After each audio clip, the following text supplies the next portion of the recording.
All right. All right. So one question is, if you could explain batch mode of MapReduce, what does it mean? And okay, good, good. All right. Anything else?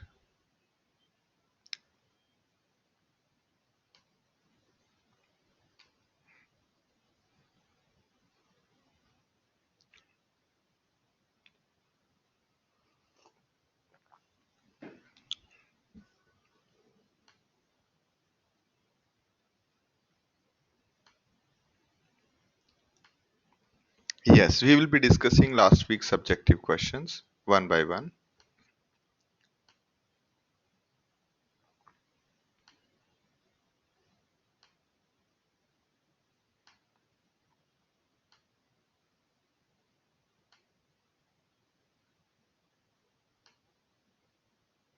Any other questions for me before we start?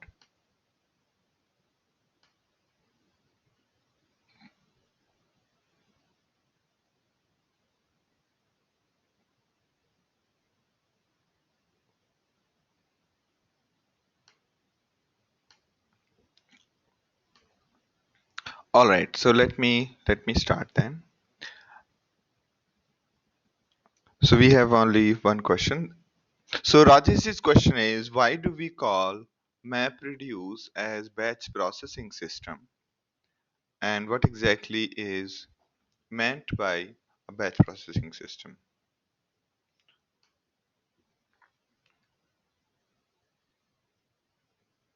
All right. So let me open the session number 3.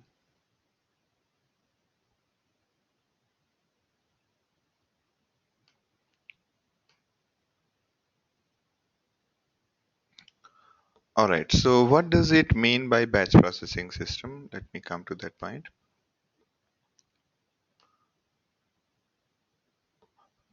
So a batch processing system essentially is a system which takes fair amount of time to start, and it takes more time than it does not respond to you immediately. Okay, you launch you launch these kind of programs, and then when they are done, they let you know by the way of email, by the way of other notification.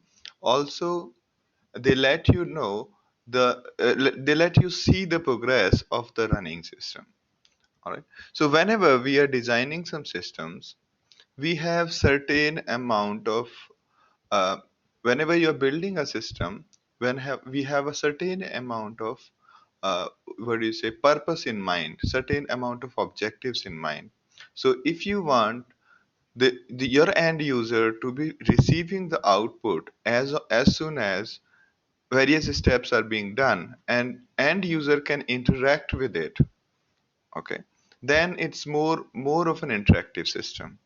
If if the if you have designed a system such that it will run for maybe hours, and your users will launch their job, go back home, and their results will be stored, the program's results will not be stored on the UI, they'll be stored in some file system or some database.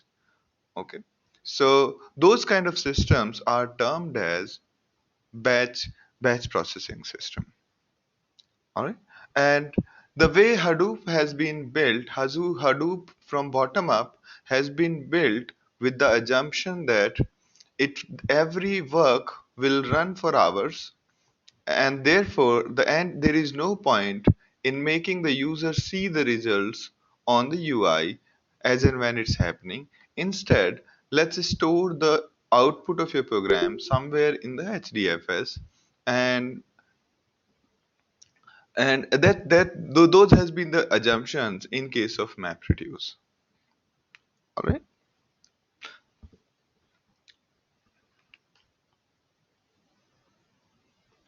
Yes.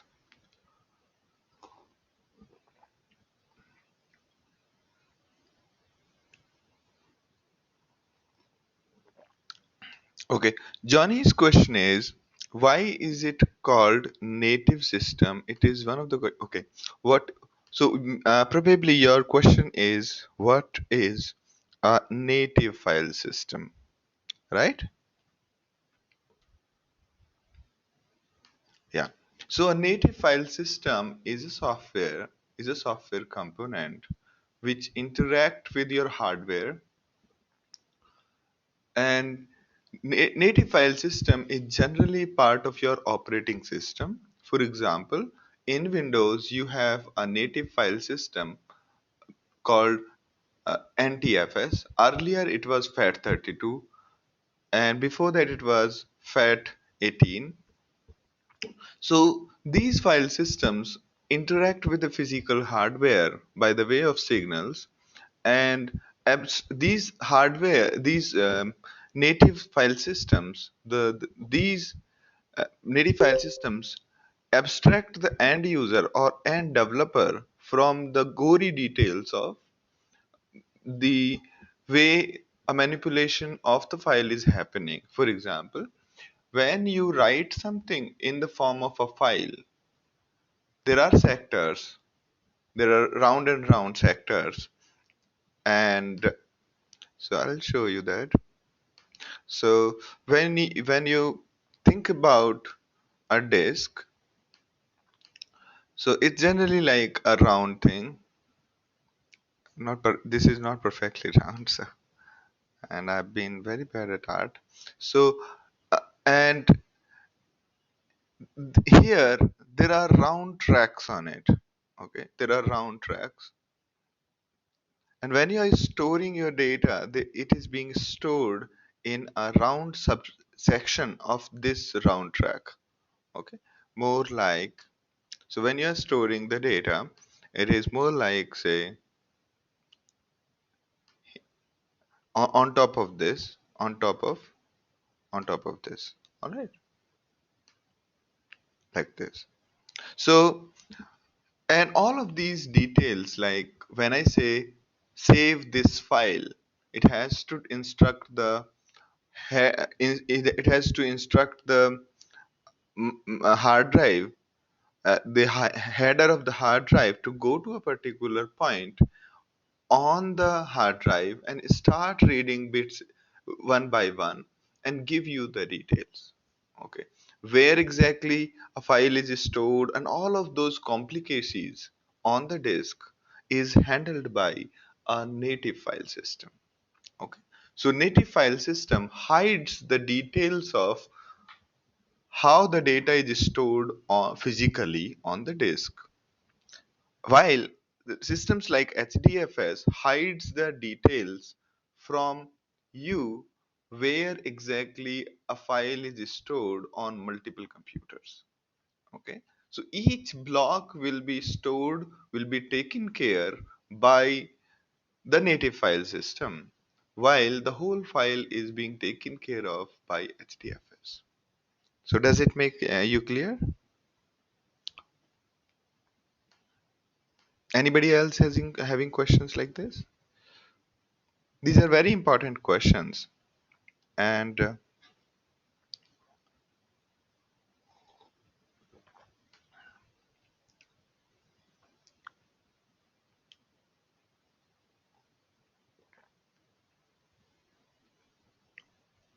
all right, so nobody has questions?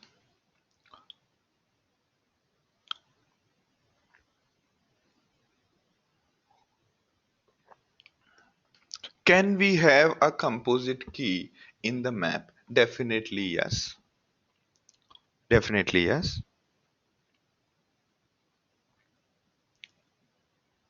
And the way generally you form a composite key, say imagine that you want to have key 1 and key 2. All right. Now the way you generally form a composite key, you combine key 1 with a non-printable character such as slash, slash, or such as control 4. Okay, this is a non-printable character, and you have control 2, but it's a valid string. So you can use this kind of technique. I mean, that's what internally Hadoop uses for for basically for basic requirements of sorting. Okay, so if you are we will discuss these details, and these mechanics are different for Java and different for other programming language. Okay, or you can say streaming Hadoop, streaming lib. Okay, so we'll talk about this. Remind me in case I forget, because I don't think this is composite key we have covered in the file, in the discussion. Okay, remind me at that time. All right, I'll try my best to remember it when I describe that. But all right, good questions. Any other point? Okay, and we can have more than one value for the key. Of course, of course. So let's say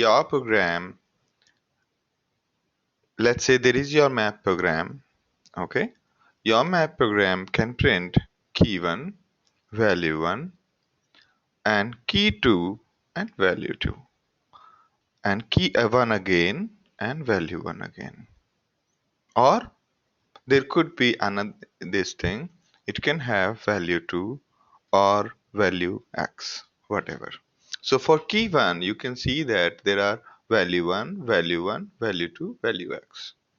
Okay, and Hadoop will take this input, and when your map program is say printing this, okay, Hadoop will collect all of this data, and what it will do is it will convert it into key 1 and value 1, comma, again value 1, again then value 2 and value x. Okay, this that's how it will bring it together, and then it will give it, each one will be given to your reduce. Is this font big enough for you?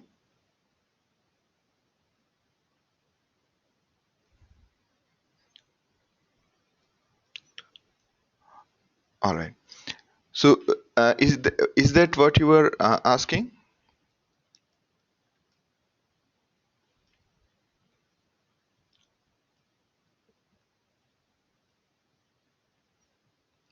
All right.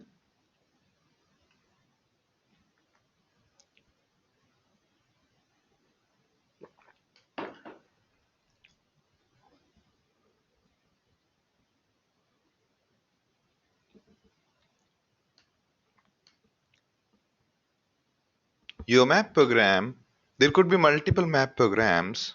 Okay. So let's say there is another map program. Imagine this. I want to be absolutely clear. If you have any doubt about it, you should ask immediately. And imagine this. So let's say you have value n, and for key 2 you have value say 5, and for key 1 key 3 we have simply val1. All right. So what will it become is key 3, and then we have value 5, simply val, and key 2 value 5, and here it will be what it will be. Somebody?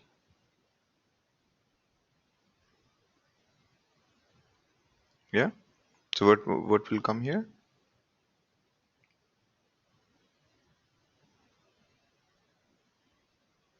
Yep. Perfect. Perfect. So all of you are with me probably. And then these two things, key and the array of values, will be given to your reduce function, and that will be good. All right. Good. Good. And so that's how it would happen.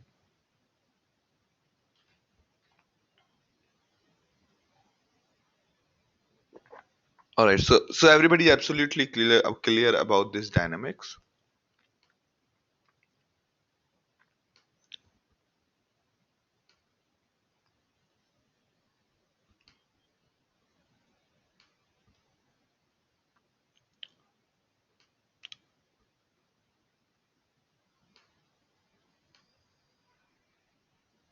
Okay,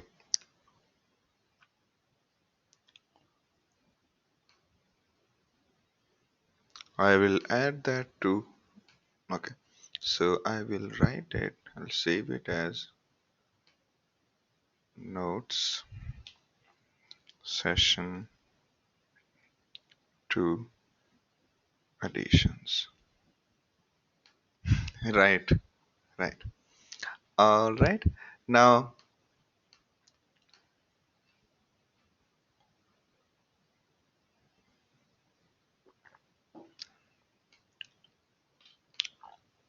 so today's pattern is that first, yep, and that will probably help in objective questions also. All right. So now today's discussion is about. First, we will talk about streaming job. Second, we will talk about last session's problems, and then we go into more details about. Then we'll go into more details about streaming job, and we will end up. We will, after finishing all these 4 or 5 questions, if we have time, then we'll go into advanced map reduce. All right. So let's start now.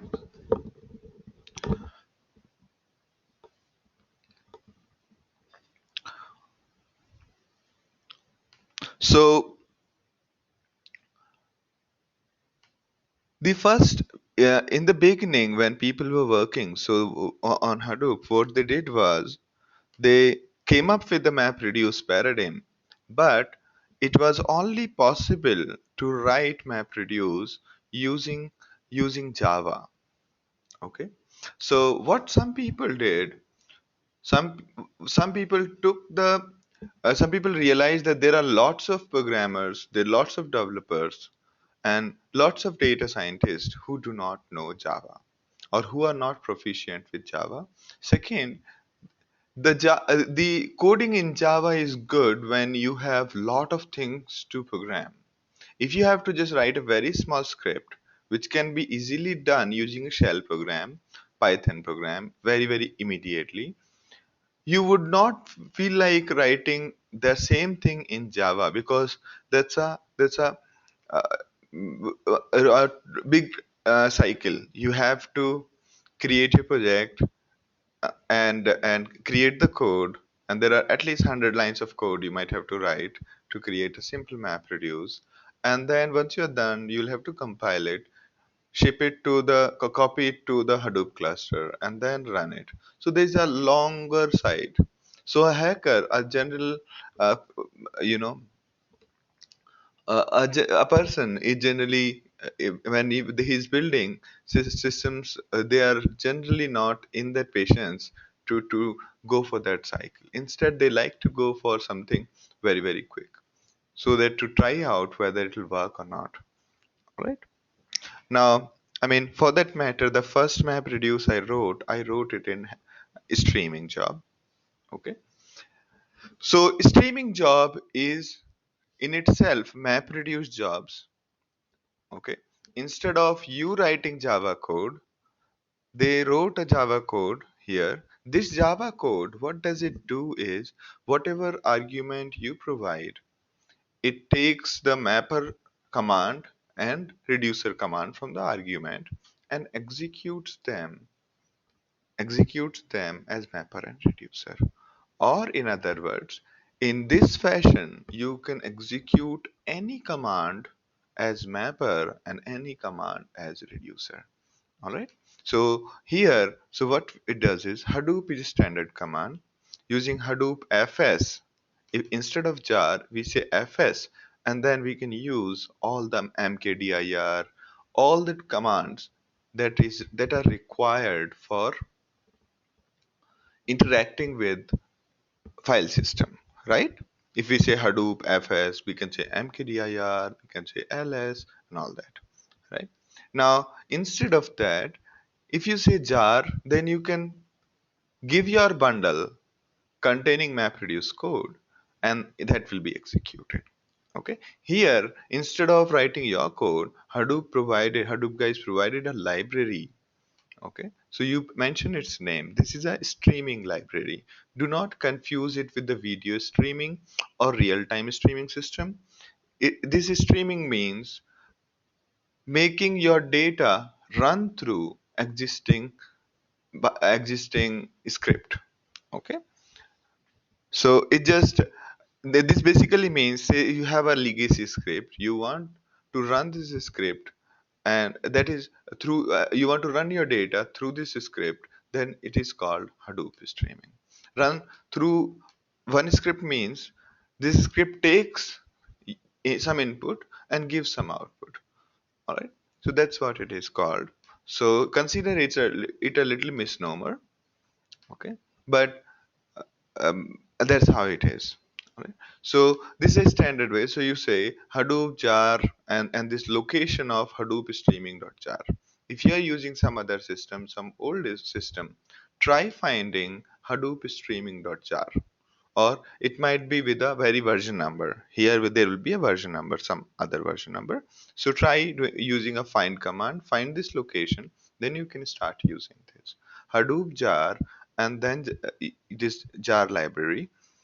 And after that you specify that here are my input files. You specify a folder or a comma separated list of files or a single file. Okay, second is the output. This is where the data output will be saved. Third, you will have, this is what we have specified. I have said, please read my data from this folder and store my data here. We can say, this is my folder. In case you are running your own, use your own folder. You must have created your own folder right here in HDFS. You can say output.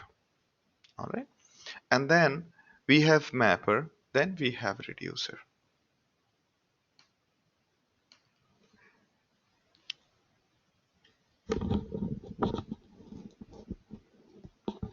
So Anand's question is, yeah. So Johnny, yes, you're right. If there are multiple files in this folder, it will pick all the files. All right. It will pick all the files.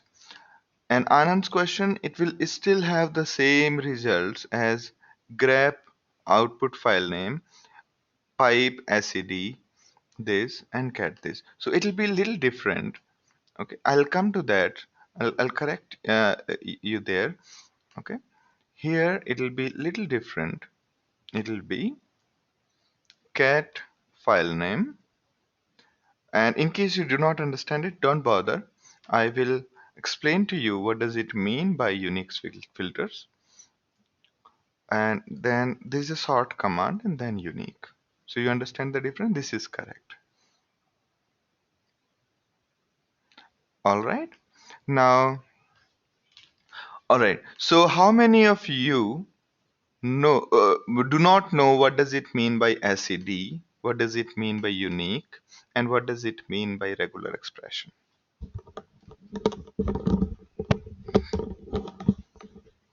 So Mark does not know, okay. Rajesh also does not know, okay.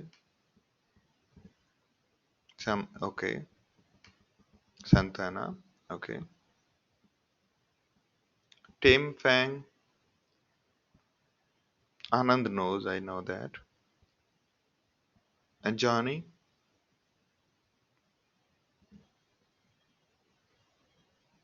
okay. All right, so I'm assuming if you do not know SED, you are not very comfortable with Unix, right? Now let me just take you through a little exercise.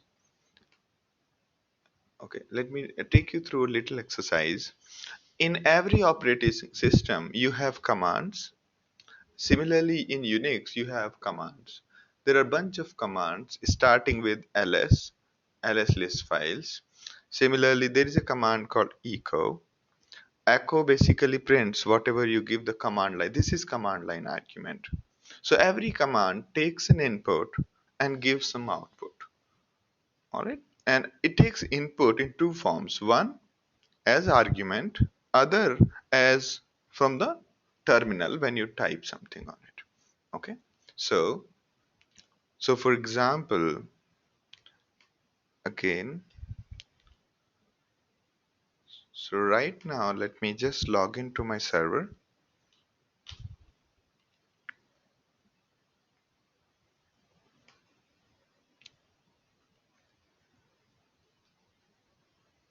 Perfect. So this is my terminal.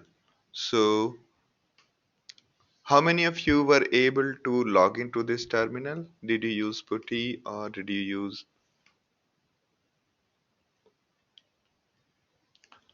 were you able to log into Hadoop student at Hadoop 1.no big data?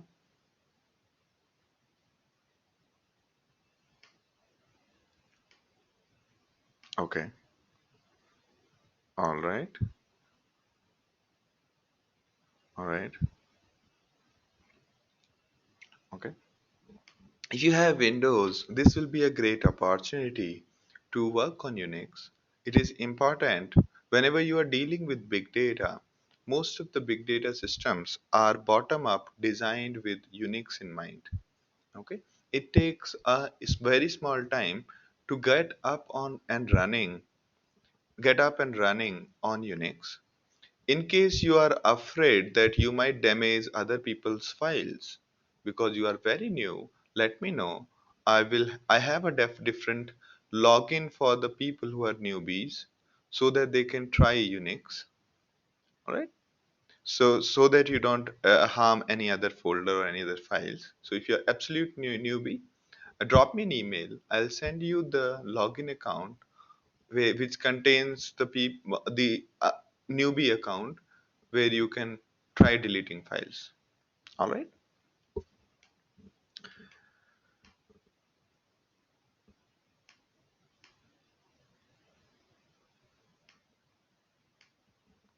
So okay, then we have this. So drop me an email so that I'll quickly send you the details. And otherwise, you can continue to use student at Hadoop one. There is no issues.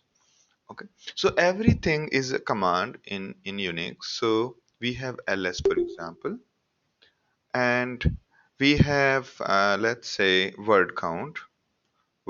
So whatever you type here, okay, it will take that as input and count the lines, words, and characters. Okay, it counted 5 because there was a new line also.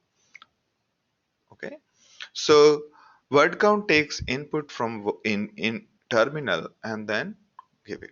Now the other beautiful part about Unix is anything that takes input from you from your keyboard can also take input from another program. Say we want to count number of lines in using WC. Okay, so we put a pipe between ls and WC. Okay, so whatever was the output of ls, that was the list of all the files, was given to WC, and now WC is working on that data. And it says that there are 141 files, 141 lines, 141 words, and 1400 characters. Okay, so WC is that.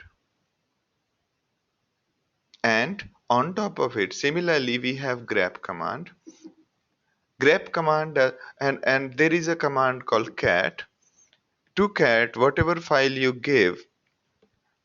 you give, it prints that to standard output. Okay, it prints that to standard output. Now you can pass the same output to WC and it'll be done. Then there is a nice command called sort. Sort basically will take the whole input. So this file, if I say sort, it has sorted the data. You can see it has sorted the data of this file. This is the original file xyza, and when you sort it,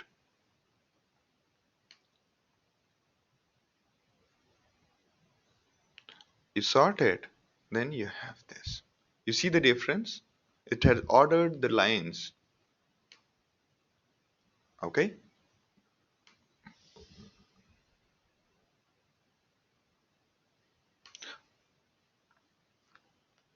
All right. Let's try to create a different.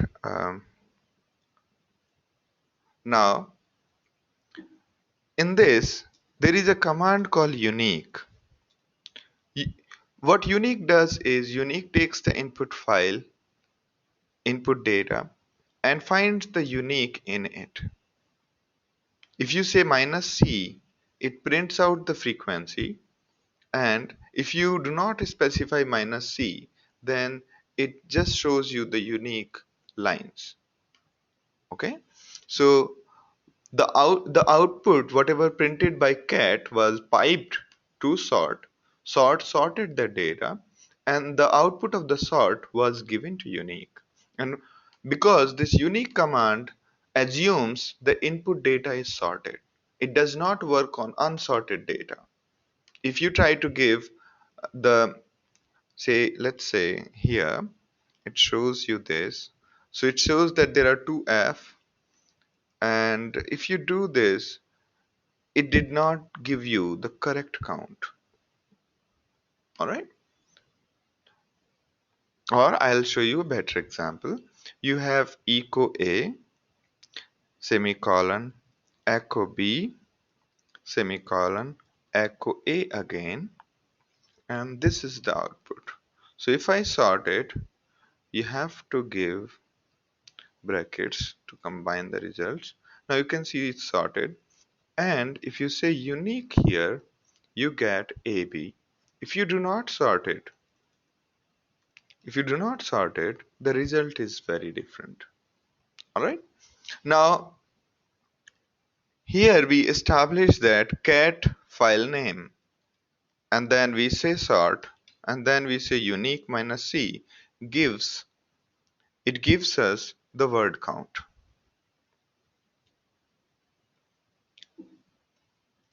All right. Now, next question to you is that let me take a sensible file. Sensible file would be cat x. Nope.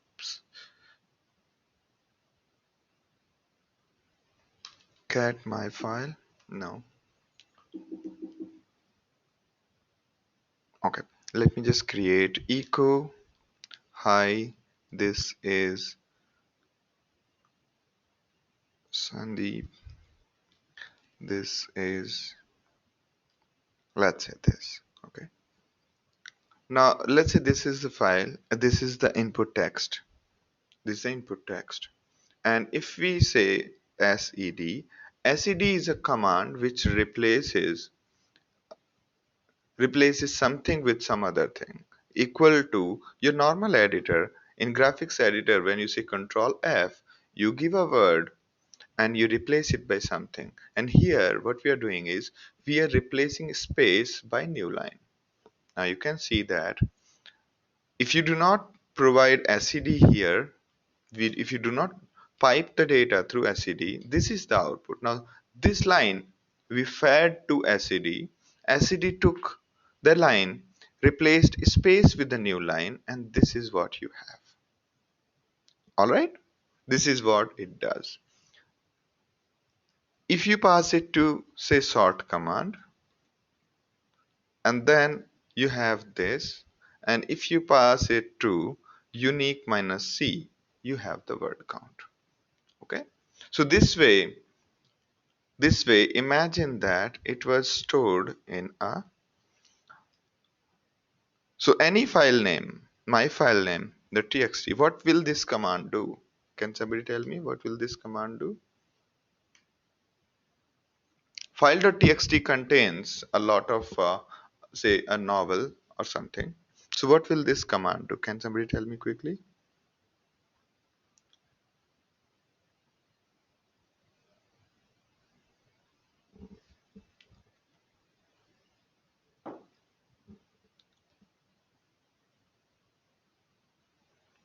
Yes, yes. So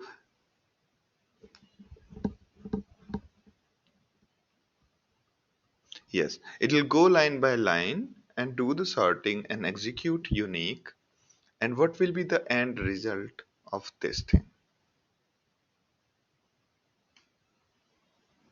It will essentially what Anand is saying, Rajesh is saying, it will count the unique words in this. All right. Right now we don't have this file, but if you have this file, say we have the file in asgiri input, and then we have a big asgiri word count input. No, no, I think.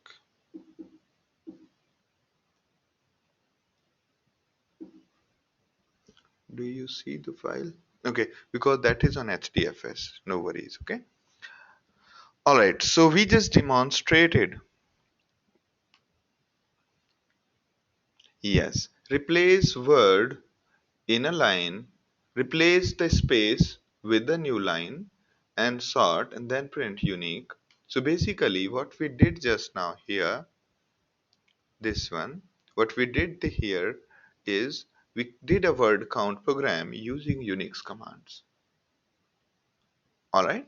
We did a word count using Unix commands. Okay. This one read the files, this one replaced, and this one sorted, and this one computed the unique. Out of all these four programs, how many programs are there? One cat, another SED, cat, SED, sort, unique. So out of these four programs, which one do you think will will consume most CPU cycles? Right. Sorting will be the most intensive work. And the other part would be reading the file.txt. If it is big, then it is going to consume a lot of IOs. Okay. A terabyte of data would take around 7 hours to read from a disk. Okay. So cat file also will take a lot of time.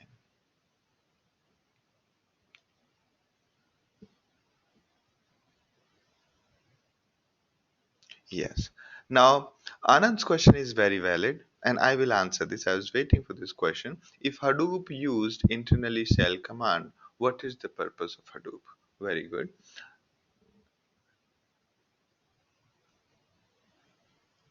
Who to execute word command after giving this string? Who, how to execute word command after? So basically, if you have a word, you see this echo hi, and then you can say wc minus l or wc. Okay, or you can say wc type something and then press Ctrl D and you'll get the results. Ctrl D means your input has ended now. Okay, now this was how this command, what we talked about here, this is how people do on a single machine. This is how we had been doing it traditionally. If we had to do the same thing using thousands of computers parallelly, what will we be doing? Okay, what will we be doing is we'll use Hadoop streaming. We'll tell that hey, my mapper is SED, my reducer is unique. This command, okay, the same command what we did here, and it will give you the results. Now, how will it give you the results?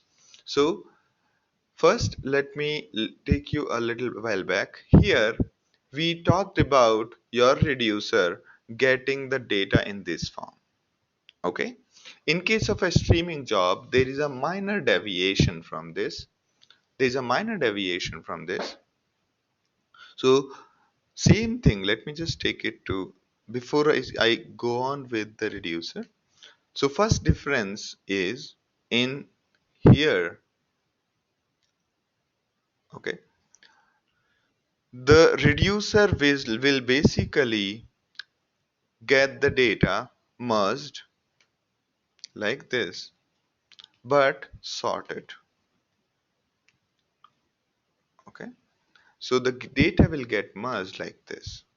So this is what reducer will receive as input.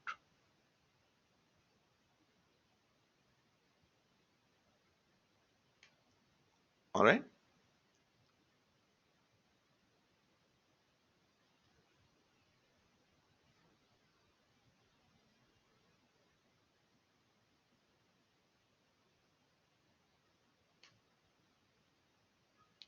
Now let me check why there is a lag in the input video.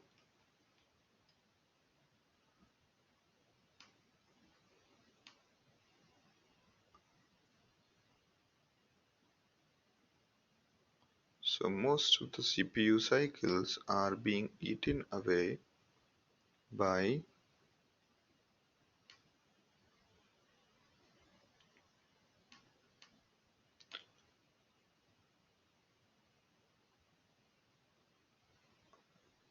all right. Yeah, so it's only the GoToMeeting which is eating a lot of. All right. So yeah, one way.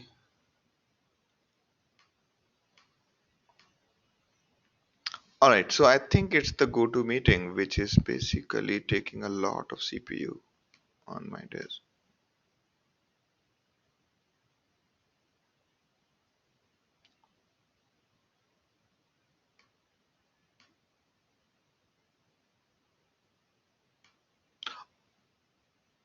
Okay. All right. So now let me how to execute what. So you got the answer, right, Rajesh? Okay. Who actually merges, mapper or reducer? So merging is done by reducer. And okay, so there is a minor difference. There is a minor difference in the way the reducer receives input in case of streaming. This is what the reducer will receive. The whole thing will go to reducer, and reducer will itself find out the grouping. Okay, the reducer will itself form the grouping, although it's not a big deal to form the grouping because the keys are going to be sorted in the input. Key 1 will come first, then key 2. So it's very easy to form the grouping. You keep on reading from top. The moment the key changes, you put key 1 and then you have all these values. All right, you can have that.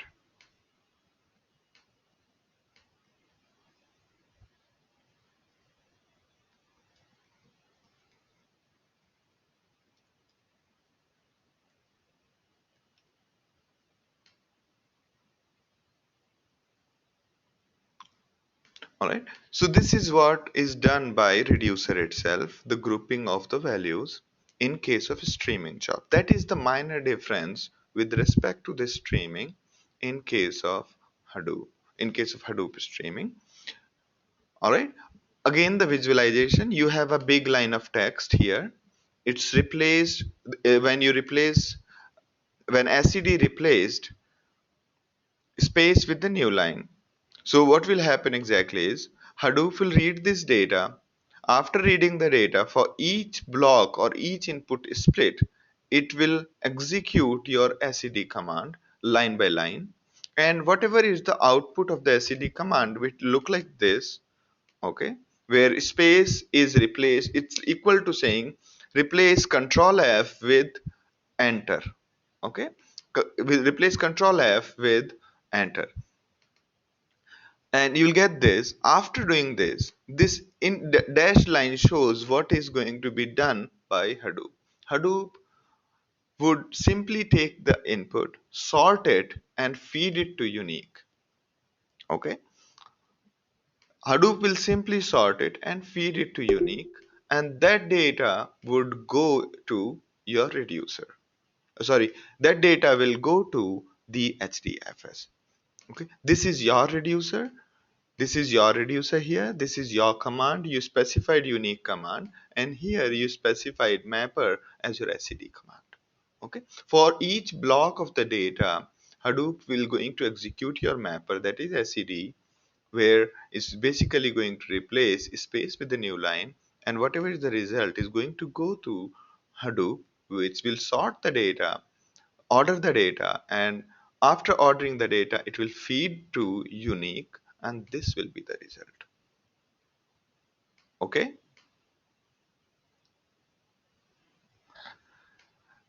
now in the similar line, now your next question would be that what if there are multiple reducer, there are chances, right?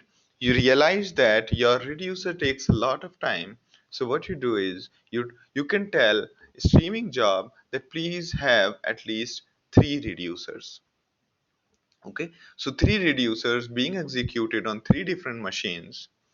Okay, and your input data, so its input data is same, so it will divide the input data onto three machines, but it will not just divide randomly, it will make sure that all the keys are on the same machine.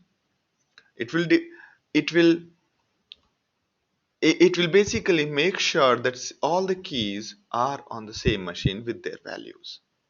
Okay, no matter what, in this case, how many keys are there? How many keys are there?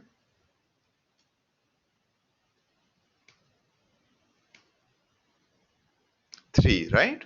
Now what if you say I want four reducers. I want four reducers. So what will happen in that case? It will basically do not execute more than three reducers at all. Okay? More than three reducers is not possible. Even if you say three reducers, still it will only execute. If you say five reducers, it will only be three reducers still. Okay? Because it does not make sense, because you cannot divide three keys onto four reducers. It has to stick to the promise that it will give you key and values on a single machine.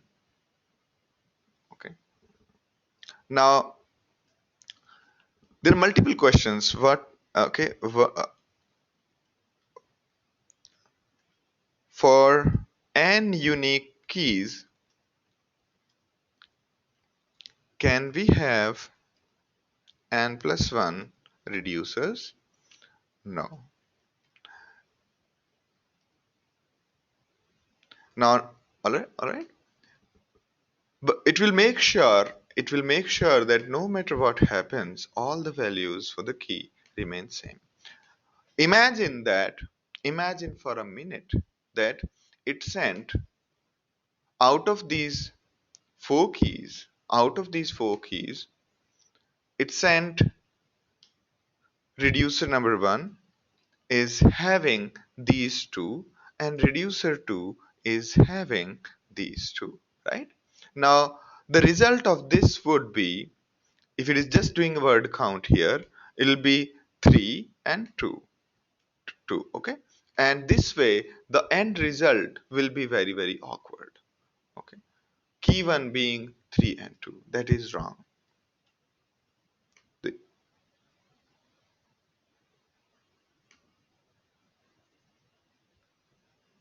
three different keys, when I say three keys, three different keys, the way we have here. We have three different keys, three unique keys, ga, re, sa, although total number of keys are 4, but the unique keys are 3.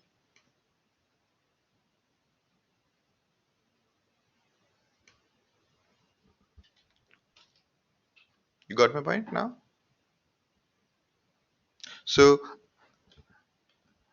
all right. I think a better thing would be, suppose, okay, let me have few more questions. Suppose if one key is more, a single system will get more load. Yeah.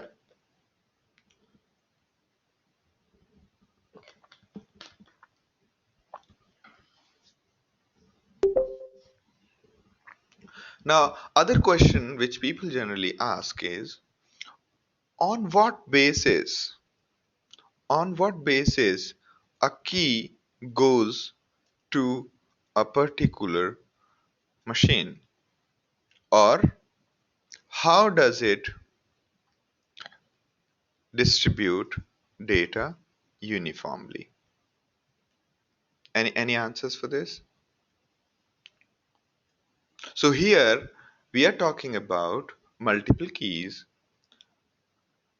multiple reducers and multiple keys. So you have three reducers. How would Hadoop make sure that your keys are uniformly distributed? It should not be that 10 different keys are going to the same machine, all right? And while others are fairly empty. Or this one is overloaded, it got a million keys, million unique keys.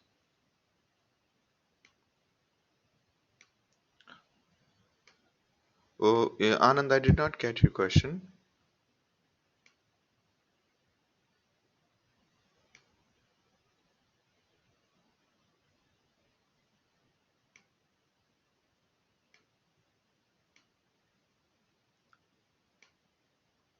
Oh, okay. All right. All right. So,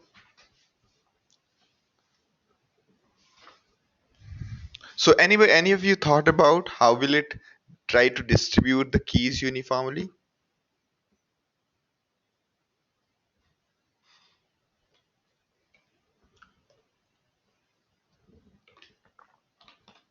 Yes, sorting is definitely there, but out of all the sorted data, X a number of keys would go to one, while N number of keys will go to another, and so on.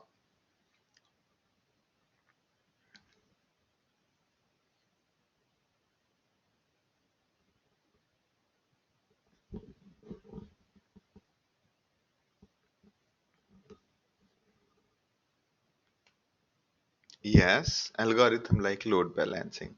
So if you have, say, a million names of people, okay, a million names of movies, if you try to take a call on first letter of the, you can say, basically Hadoop can say that based on the first letter,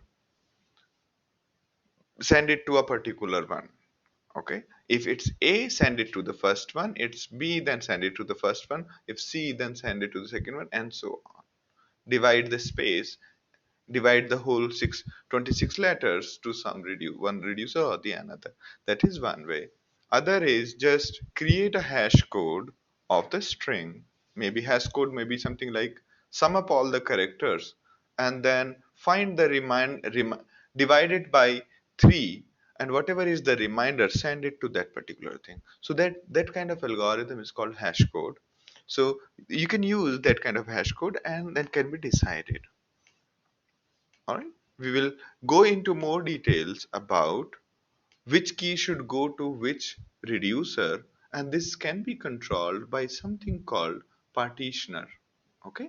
We will create a partitioner tomorrow. All right. While writing our Java code. So any other questions? So okay. Generally based on hash code first can be, this is my answer, can be modified by the way of partitioner. Alright, we'll talk about it tomorrow again.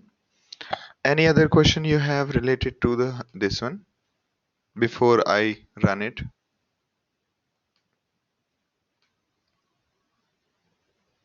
So, okay, let me go back to the question which I started with.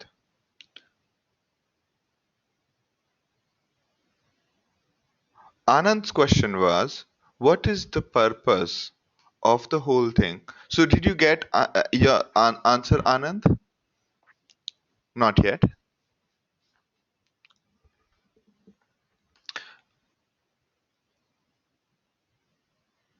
Okay. So, Here what I demonstrated is as SAD command was executed on all the machines containing the input split, and then whatever the SAD command gave the output, it was gathered by Hadoop, sorted, and then given to the reducers.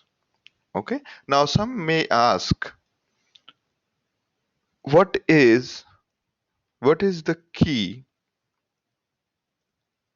Yes, so basically the distributed environment. What is the key for sorting?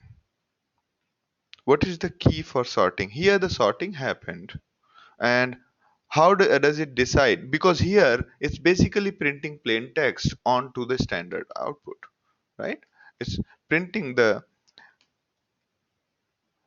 printing the text onto the standard output. What is the key for sorting? Now the key is decided this way. It expects your program to give the output in the form of key and then tab, key and tab, and the value. Okay, key and the tab and the value. And in case the key is not found, in case a tab is not found,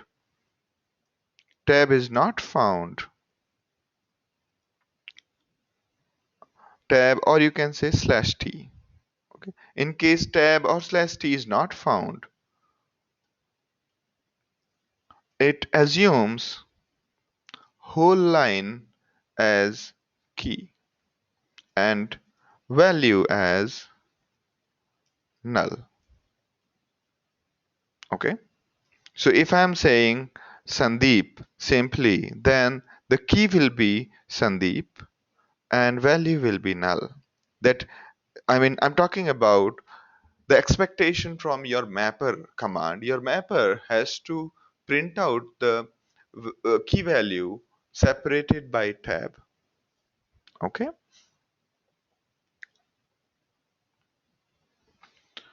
and you might ask, what if there are multiple tabs? Okay, say you have your mapper printed key, say let's say no tab, no tab, big tab, data. So there is one tab here and another tab here. This is what your mapper has produced. Your mapper command produced this as the output. Now Hadoop will infer it as the key is no and data is this. So first tab is the separator. All right, is everybody with me what I'm talking about?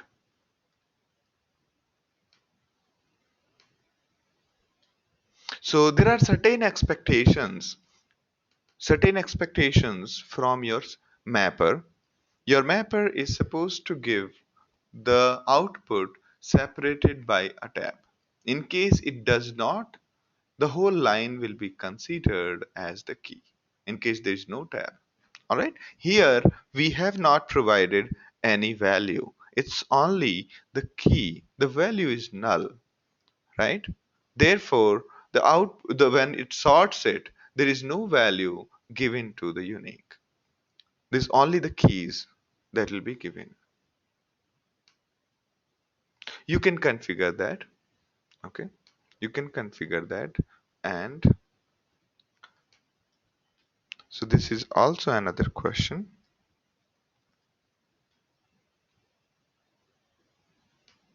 Now the other thing is that in case, all right,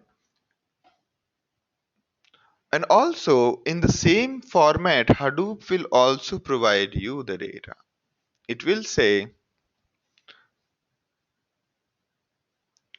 so After Hadoop has sorted, after Hadoop has sorted the data, okay, what format key values will be received to reducer? Okay, the it will be in the form of key tab value. Okay, and if value is null, then it will be only key. Okay, it will be only key. If key and value both are okay, this will be the one. And in case key is blank, if key is null, then the result will be blank. Okay, this will be blank. So I'm talking about here at this time, there is some expectation here. When Hadoop is picking up your data, it has to sort. And whenever we talk about sorting, sorting is always based on something, right? Here it's not only the key value, it can be only the key. All here we are just showing for the key. All right. Now Hadoop expects a certain form of data, and Hadoop gives you your reducer some data in some format that is always key tab value. If value is null, then it will be only the key. Okay, and here there is no value, therefore it will get only the keys. Is everybody with me, or have I confused you?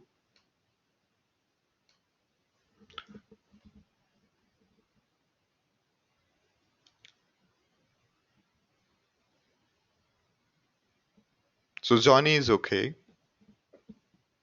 Tim is okay, Ra- Rajesh is okay, Anand is okay, great. Any other?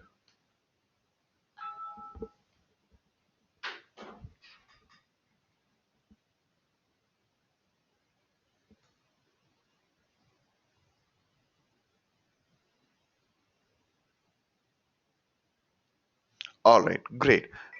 Now,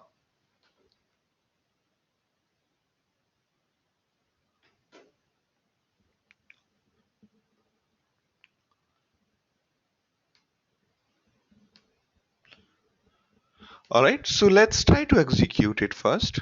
Let's take this command and execute it. So this is okay. Notes to, and we say, all right, so this is done. This is done. All right, now we have this command which we are going to execute it now.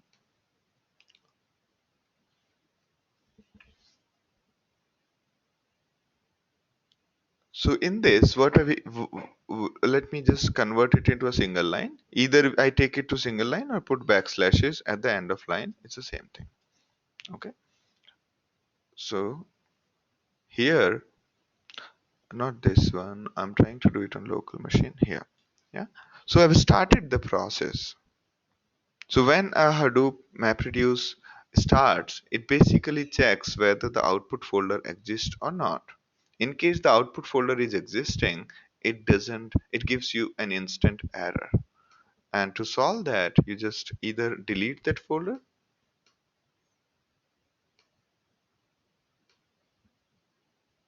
Looks like there is no Hadoop MapReduce folder under lib. It is there. I'll show you. User lib Hadoop MapReduce. I'll show you that. So you can see that. Yeah.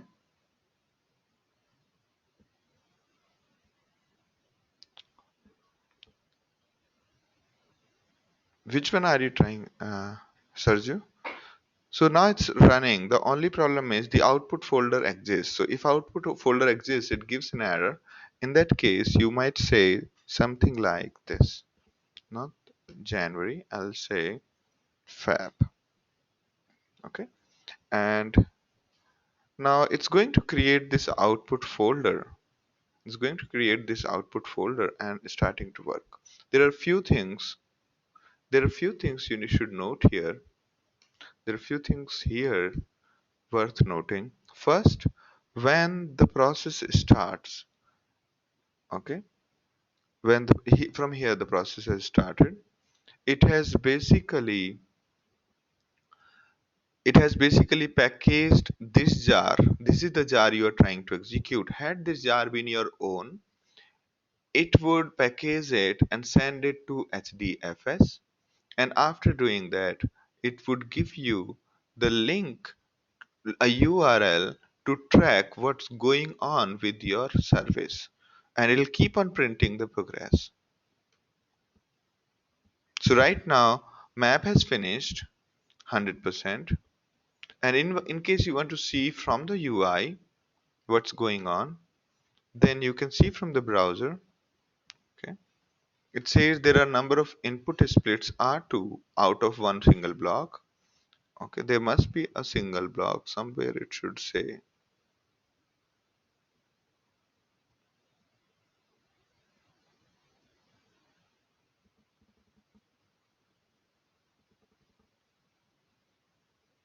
Okay, and at the end of it, it prints a detailed statistics about IO operations, then total number of map tasks, total number of reduced tasks. Okay, and total time is spent by map and reduce, and this is a general map reduce framework's time, specifically the shuffling time. You can see the reduce shuffle bytes. Okay, and after that it prints the various errors encountered. Okay, and this is where the output has been stored. So it says job ID has been successful.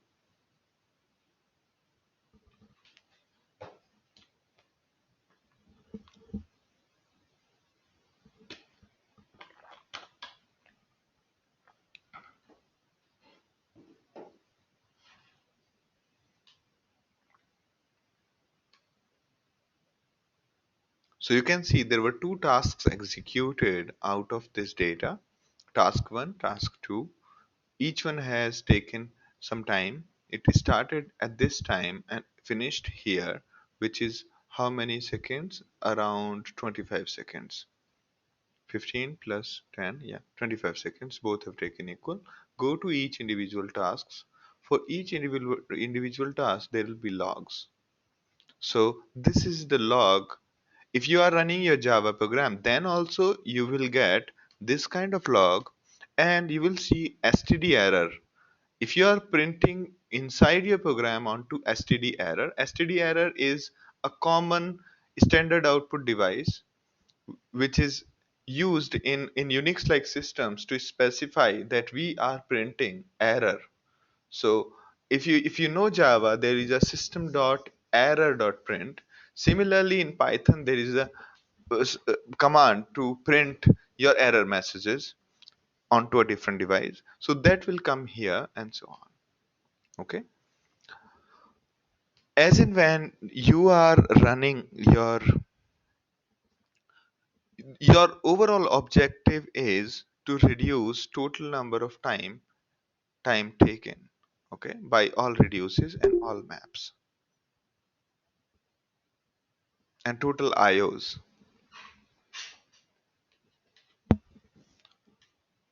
All right. So total time you can see clearly.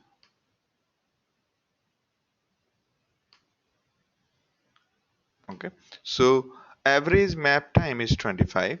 Now is had the same work been done on a single machine, it would have taken 50 seconds. Here both machines independently did 25 seconds each, and the overall output was 25 seconds.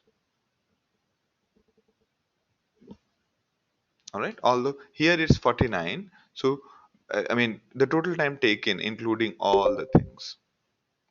All right. Now you can see clearly that 49 seconds is a big amount of time when it comes to churning real-time data, and the that's why it's called the batch-wise process. You submitted the job, it did something, and reported on the website. All right. Now let's see the output of our job. Now output we can see how Either we use command or so output when it says it's stored here, where does this output go? Anybody? As Giri word count, where will this folder be created?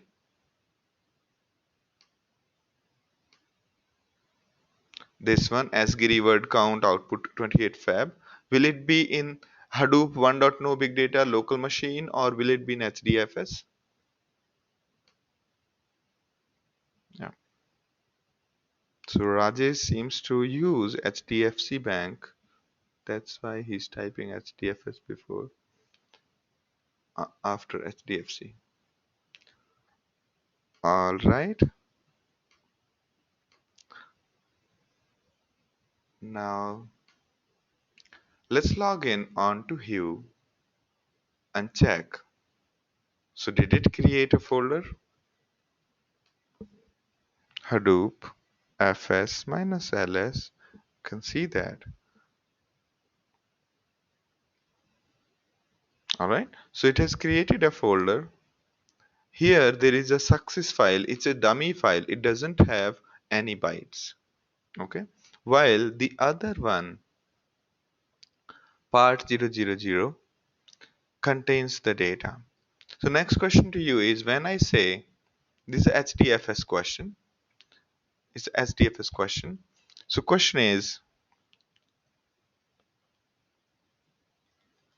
how many nodes are going to be hit by the following commands?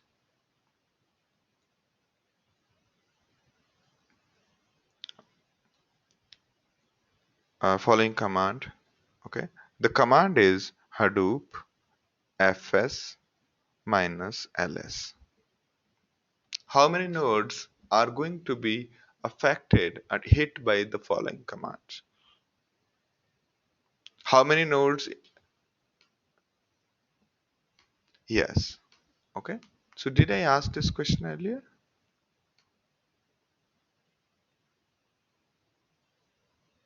Oh, all right, good. Now let me, I thought I asked in a different batch. Now if you go into file browser and here you can quickly go to the same folder which we are seeing from the command line, and let me just try to go there. Okay, here user student and this.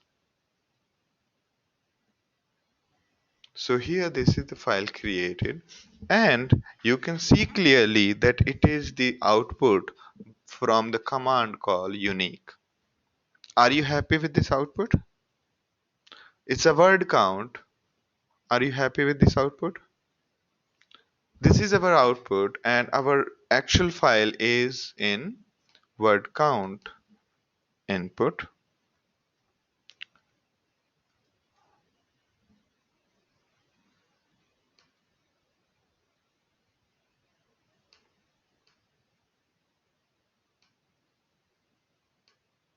What are the changes you would like to make, Johnny and Rajesh? So our input file is this. It's basically Sherlock Holmes novels concatenated into one, all 7 novels concatenated into one. Okay. Now what will, and when we did a word count, this is what we have got. Can see that. Alright, Johnny wants to clean words without any spaces in the word. Okay, good. And you want to remove these punctuation characters like double quote, single quote, and hash. Now you see the word has been in so many formats. Sometimes and with the quote, without quotes, there will be again these words with and without quotes, right? So it's not giving us a great representation of the results, right?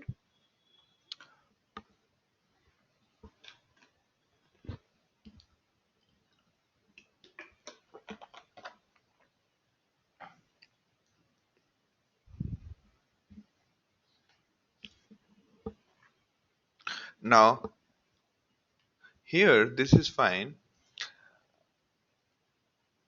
So what will we do is, instead of using a single command sed, we'll write a little more complex thing. So we'll further go ahead and create a different script. What does it do? Can see this script. Who can tell me what is this thing doing? So there is first one which remains same. It took the input line and converted into one word per line by replacing space with new line. Okay. And this one, anybody?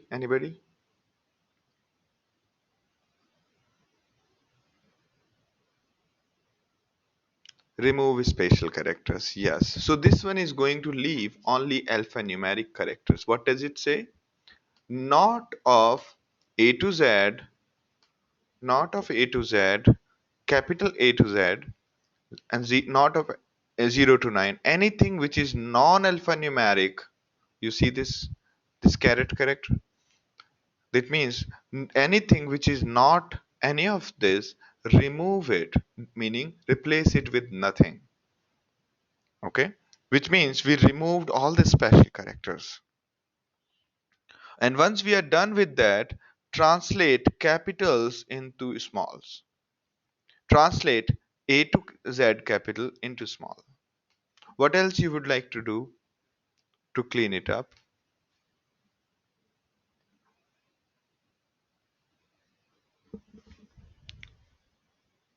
So I would actually like to replace space or tab with something. And to check whether this thing is working, let's try to do this. We say echo a slash t b,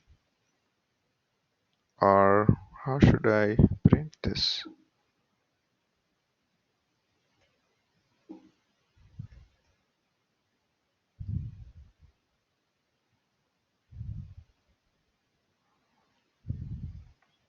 I'll just write it in a file. Cat into, I'll just go into my folder. Cat into my file. Let me write it to my file and say a tab space b. Okay, and C tab D, and like that. Now if I say cat my file, this is what it is. I want to do is I want to replace space tab with any number of this with new line, and I want to do it globally.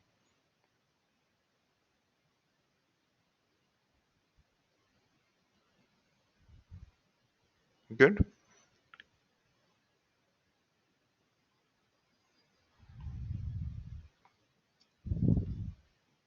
Alright, so this command looks better. It's replacing the things properly. Let's use that command instead. Okay. So where here I'm replacing all the white space with single line. Any other suggestions? So we removed all the white space and converted it to new line. We replaced non-alphanumeric with nothing, and then we replaced capitals, translated capitals into small. You can see that if I have like this, and I say tr a dash z and a to z. So here it just quickly translated it to lowercase. So the beauty of using shell script is you can immediately test what's going on. Okay. Now, if you have these kind of multiple commands, the whole script, you cannot specify all these commands as mapper directly. You will have to create your separate program. Okay. Here, let's say we create using a editor called Nano. We write this into a separate file. Notice the first line. That is the way you generally write. And Okay, so I have written this.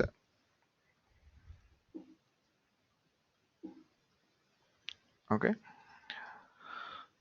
all right. So this way, when we tell Unix that this is the beginning of the line, Unix assumes that the program name with which this script has to be executed is bin bash. All right. Now, what we want to do is we want to use this. If you see this mycmd.sh, that's what we just created, and we are going to use that as our that as our okay. Now, till here, this was everything is same except that we have changed the mapper to this command and reducer to this. Now, why this? We have one more argument called minus file mycmd.sh, right? Why is it that? Okay, because mycmd.sh is only on Hadoop 1. It is not on Hadoop 2, it's not on Hadoop 3, it's not on Hadoop 4. And let's look at what happened here. Okay, here our job was run on Hadoop 4. My job can be run anywhere the data exists, right? So does it mean I will have to keep installing or copying my script, what I just now created, my cmd.sh on all the machines, right? So that is it, because to avoid that kind of hassles, Hadoop streaming provided this argument. Okay, and what does this argument do? This argument takes your file, whatever file you want to give it to Hadoop, takes it from you, puts it in a global cache, which is called distributed cache, which is basically sort of a temporary directory in HDFS, which is available to all nodes. So it will keep it there, and whenever required, it will be shipped to that particular node. Wherever required, it will be shipped to that particular node. Okay. You can imagine that it started running on Hadoop 1. It started running your mapper on Hadoop 1, and Hadoop 1 failed. Now it has to spawn the same job on another node, and there again it would expect the mapper file what we have just created. This is our file, we just created it. It need to be made available when the task tracker is being run. And also, you do not want to keep this mycmd.sh for lifelong on these nodes. What you expect is once my job is done, it should be just removed from these nodes.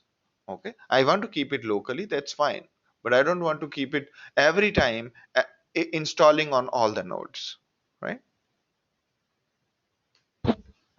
Yes.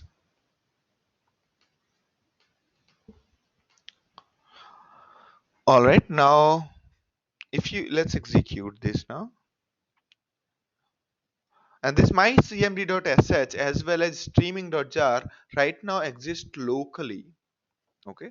Now this thing is already existing. We call it clean and fab 28.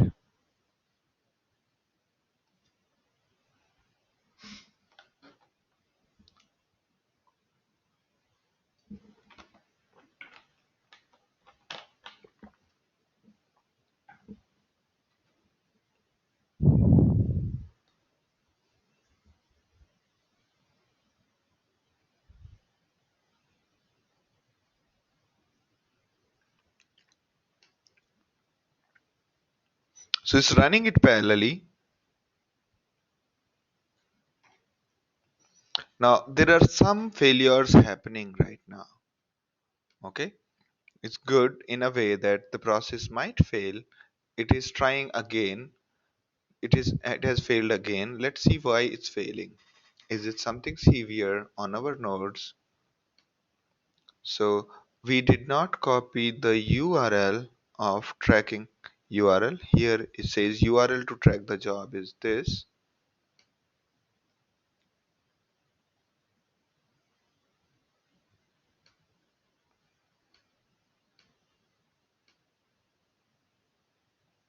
Okay, so Johnny, this jar file is something provided by Hadoop. This is provided by Hadoop, which does the the machinery of executing mapper and reducer. Okay, this is the streaming program which does the streaming thing. Okay, it's implemented in normal Java MapReduce. This jar file contains the. This is provided by Hadoop, guys. Okay, to run your mapper and reducer of your choice. Because by default, Hadoop only let you write the Java MapReduce. Okay, so Johnny, uh, okay, because this is a very genuine question people ask, and yeah, any other questions? So everybody is with me. Is it going very slow? Am I going very fast? A quick feedback.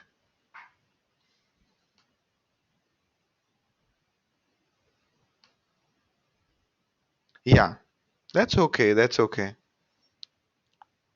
So command has failed. There is a reason why it has failed. Let's understand that reason. Okay. So where is my command? Where we said output. It has failed. It says that there were 7 attempts and all of them failed. Okay.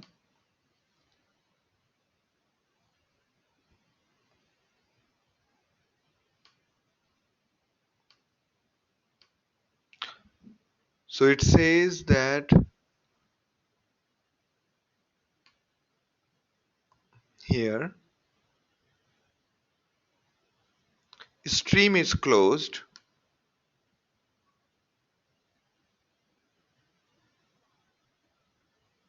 Could not delete this file. That is okay. Looks like there's something wrong in our command.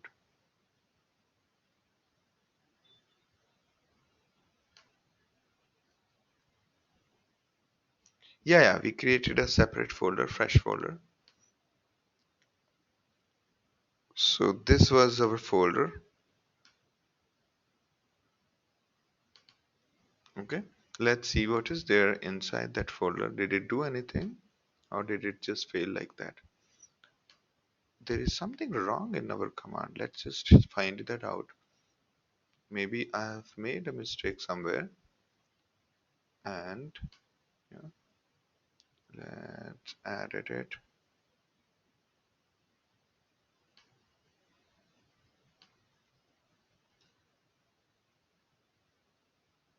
Okay, so no output has been generated. Most likely we have made a mistake in our command. So oh, you got it? Has anybody got it? I got it.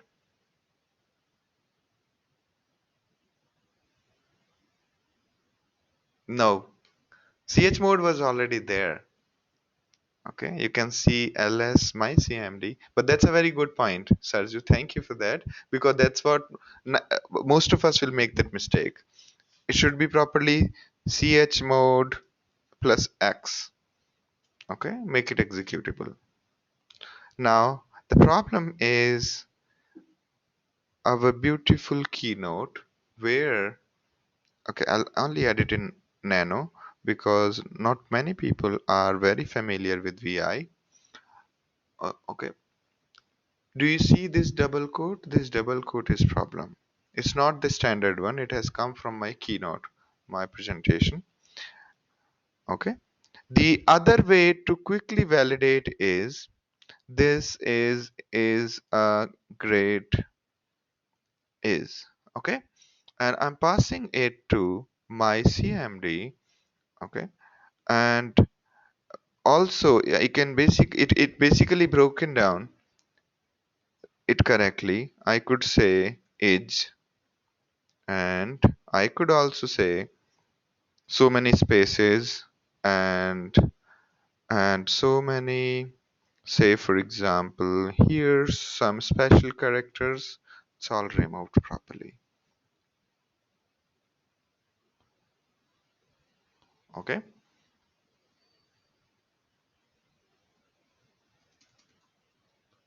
and there is, say, special characters. Okay, all is cleaned. So why we put dot slash here? We are telling that find this in my current folder. If my path echo dollar path, that's where the Unix tries to find where how to do that. If my path contains dot in the search, these are colon separated folders where to find the executable program. If your path variable contains dot, then you don't need to put dot in your cmd. Just to be doubly sure that this runs, you use these kind of things. You use dot slash. Okay, so we found the error in our program. Let's execute it, and also we'll just delete our folder. This one is useless, so let's delete it from here. Okay, so now it's deleted. Now I think it should work fine. So it's good that we faced this we failed once, so that I got an I was able to say to show you how to quickly test your program. Okay,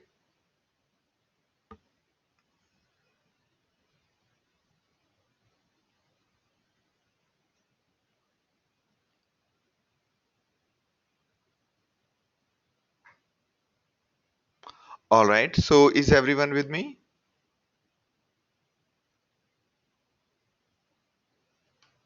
Great, great.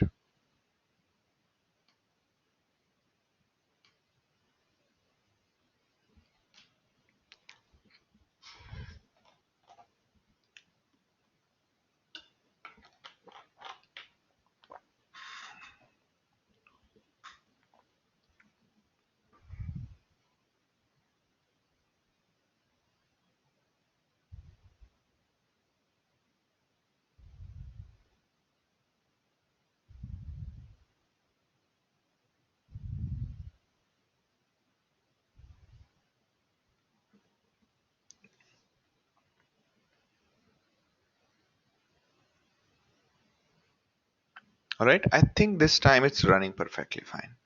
All right, so here it has stored properly, and let's go back.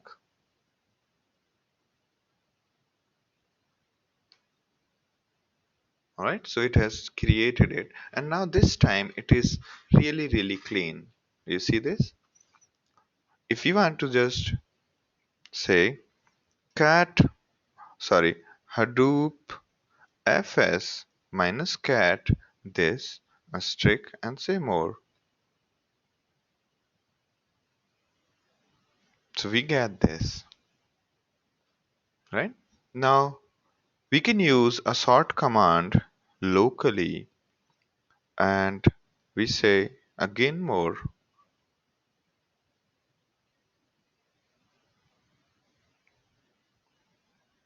All right, and if you want to say minus n will be numeric, and if you want to say the one which comes first is minus r, meaning in the ascending order, in the descending order. So here we get this. Okay, so you can see clearly now the data is very clean. The has come close to 79,000, while off has come close to 40,000 times, and and has come close to 38,000 times. Right, now it makes more sense.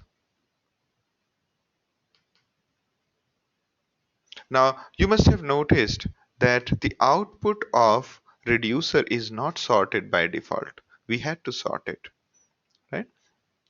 The output of our reducer is not sorted by default. To do that, you might have to do maybe another round. Say, if you say, here, let's try to take a bit risk. Okay, let's try to do this. We have reducer. Now, whatever was the output generated by our program, okay, we may make that as input, okay, and we call it output sorted. And mapper is nobody, and reducer is nobody. Okay, let's see if that does anything for us. I've not done it ever before, but I'm going to try it out.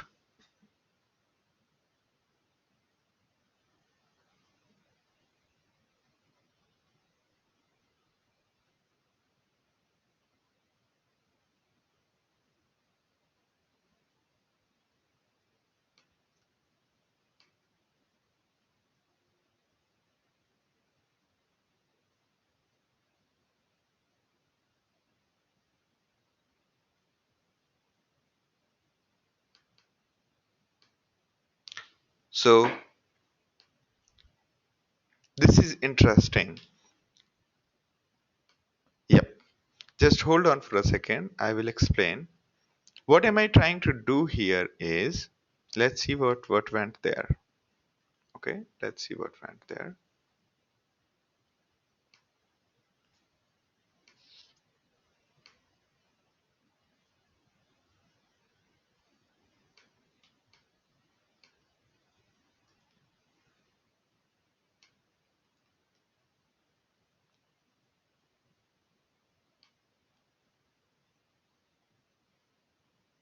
Nope, it didn't do much. It did not do much.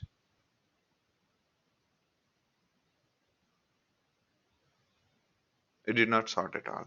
It just printed what it is. What we have to maybe do is, so when I say echo high and I say unique minus C, it generates something. Okay. And if I say here SED, all right, I got it.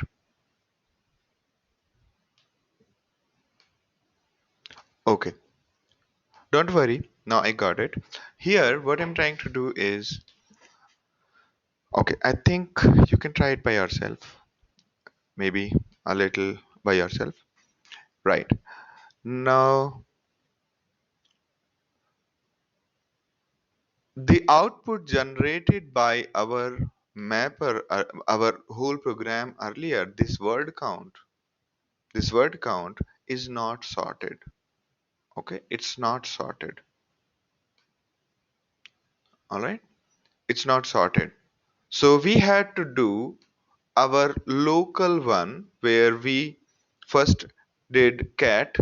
You can see that we did the cat, and then we basically sort of downloaded this whole file locally by using cat means basically the we have read data locally from HDFS and then run a command called sort on this and then did more, right?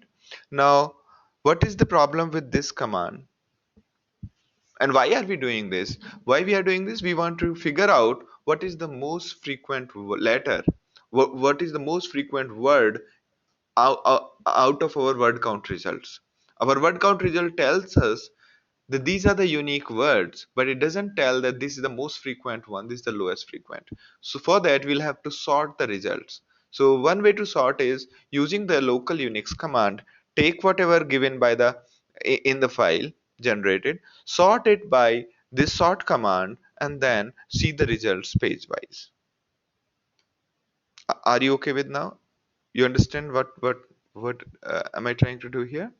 So this generated it, but the problem associated with this command is, can anyone tell me what's wrong with this?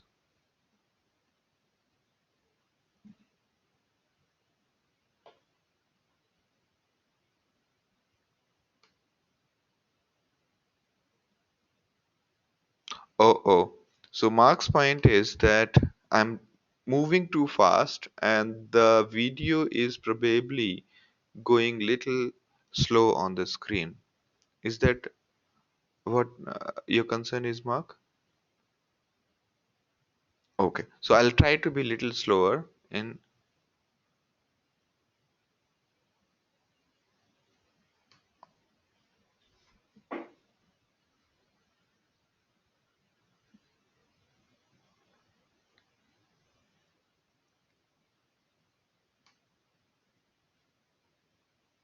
All right. Then I'll take care. No worries. Okay. So these things are real time. That is why here we have got this command. It is generated very well. Okay. So now I'm on my presentation. I'm showing you.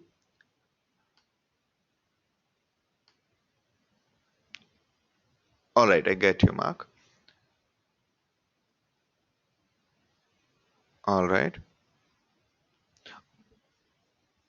So here, Mark, what I was trying to do is I was trying to do something which was not in the PPT earlier. I wanted to show you a little more step ahead. No worries. Now, it gave us a great results. Whatever we just did, it gave us a great results. But the the counts are not sorted. The counts of words are not sorted, so we cannot quickly say these are the most frequent one, these are the least frequent one so quickly, right? So for that, we used a local command for sorting, and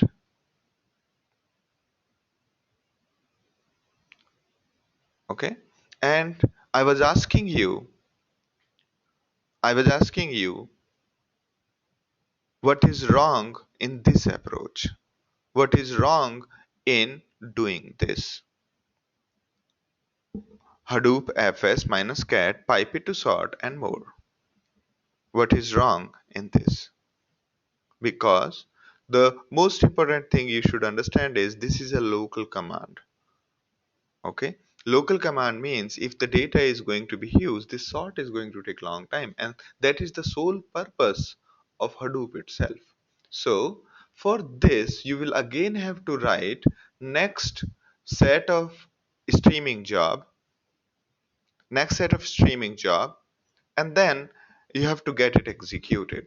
For this next set of streaming job, this folder is going to be the input and the key is going to be the number, the numeric value, and there no need of reducer as such. Reducer doesn't do anything here, and that's all. Okay. So try doing that, try sorting this file such that most frequent one comes at the top, or maybe least frequent one comes at the top, and so on. Okay? Is everybody with me? Mark, are you okay with me now?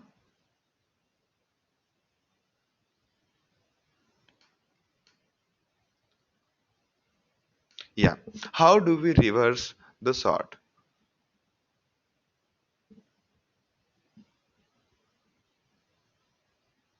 Yeah. So using the command, you can simply say sort minus R, right? And the Hadoop streaming provides you the way to deal with this.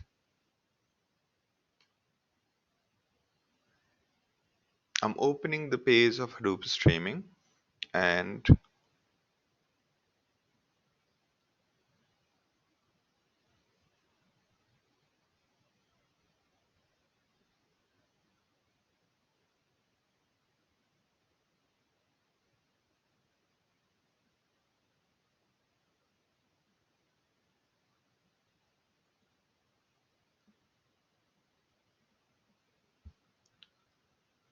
so here you can see this. There is a way to specify the comparator options. Okay, you can see this. This is how you generally mention it. Okay, that these are if you mention it n and r here, which means it's numeric and it's reverse. Okay, so you can specify that, and also you can say that key field separator is dot. In the key itself there could be multiple values, and you can specify basically another kind of a comparator. All right, so using these kind of techniques you can sort the data by reverse. If you mention r here, okay,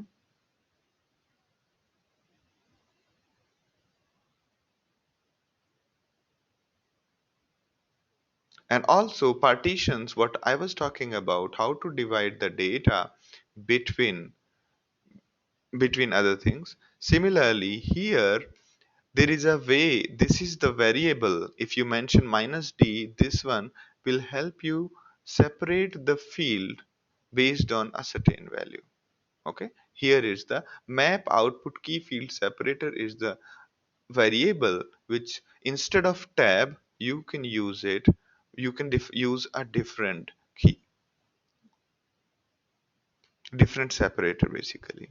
Okay, also if you want to execute multiple map reduce tasks instead of one, you can just mention minus d this and it will create two separate files. Okay, now so this minus d you can mention here just after streaming job. You can say minus d map red reduce task equals 2, and that's all. It will generate everything there. Okay.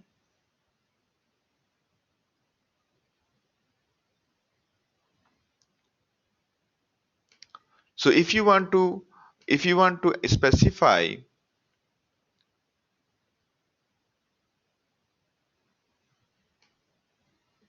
so Johnny's question is where is the multiple reducer and mapper comes into play in this command. So right now there was a single reducer. And how can you quickly tell there was a single reducer? In the output folder, there was only one part there. There was only one part, right? Had there been multiple parts, that means there was a multiple reducers. And how can you control it? By using this argument. Let me just copy this file again and put this argument and try to run it. Try to run. Let me just copy this and create a new command. Create a new command here using this. All right, like this, and Hadoop jar this, and then I go to the command line. Oh, we are far beyond the break time.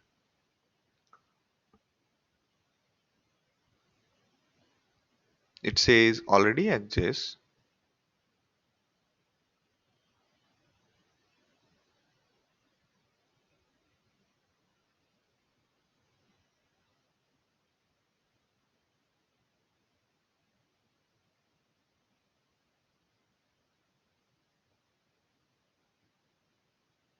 Okay, so it will run multiple reducers this time. Let's take the URL. Here I'm taking the URL that tracks what's going on.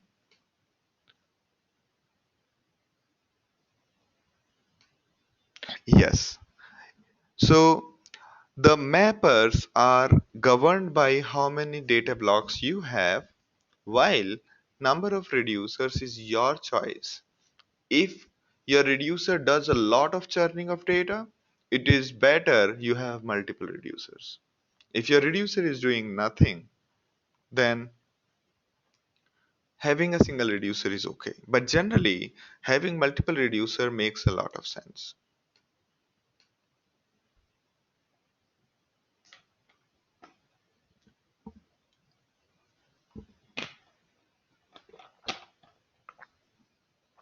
So now you can see that there are two reduces. While map number of maps is automatically decided, there are two reduces here.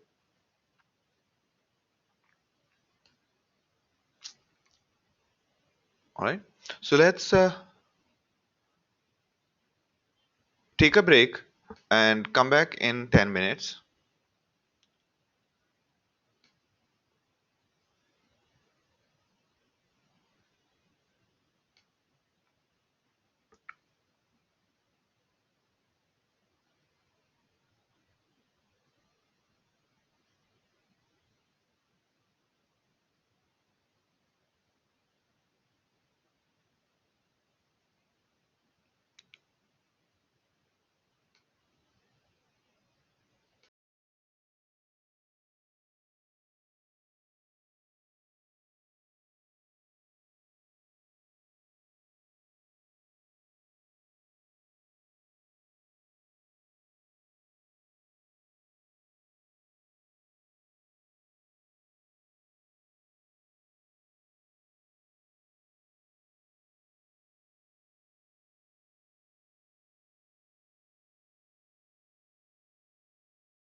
All right, so I'm back.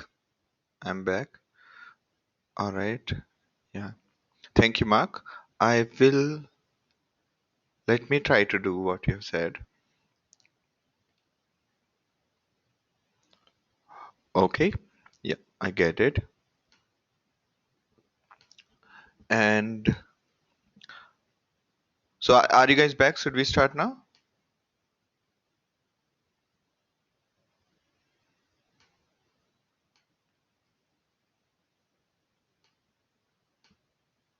All right.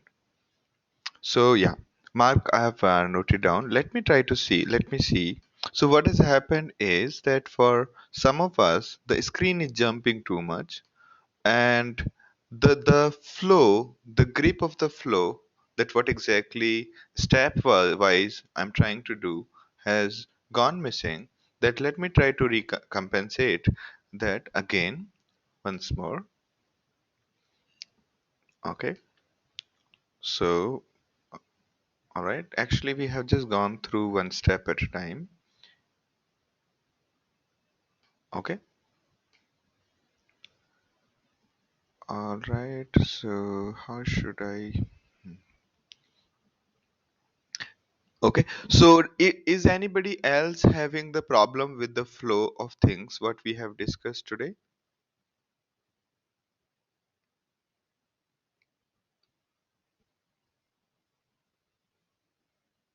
So we started with creating a simple Hadoop streaming job. Why? We wanted to do the word count on our input file. Why we didn't do it locally using local commands? Because that is too intensive on IO and that takes a lot of time as well, a lot of memory. All right. So we are using Hadoop to do the uh, job what could have been done by our basic commands. Okay, so that's where this command comes into play. We took the command, we ran it. Here there is a mapper, there is a reducer which does just some sort of this flow and generates the output. Okay, if there are multiple reducers, this is what happens, and this is what we are trying to do right now. Okay, so we created these reducers and it is finished probably. What is exit? All right, so it is done. It is done now. Now let's go back. I'm going back to my file viewer where I'm going to that particular folder, okay, where our results are there. The results are in the folder. I'm mentioning the full URL of the folder. User student is my home folder, and this is where we mentioned that please store our results at this location. Now you can see here there are two parts, part 0 and part 1. So had there been 5 reducers, you will see multiple parts over here. There would be 5 parts had there been 5 reducers. Alright? So we tried to do uh, multiple things today.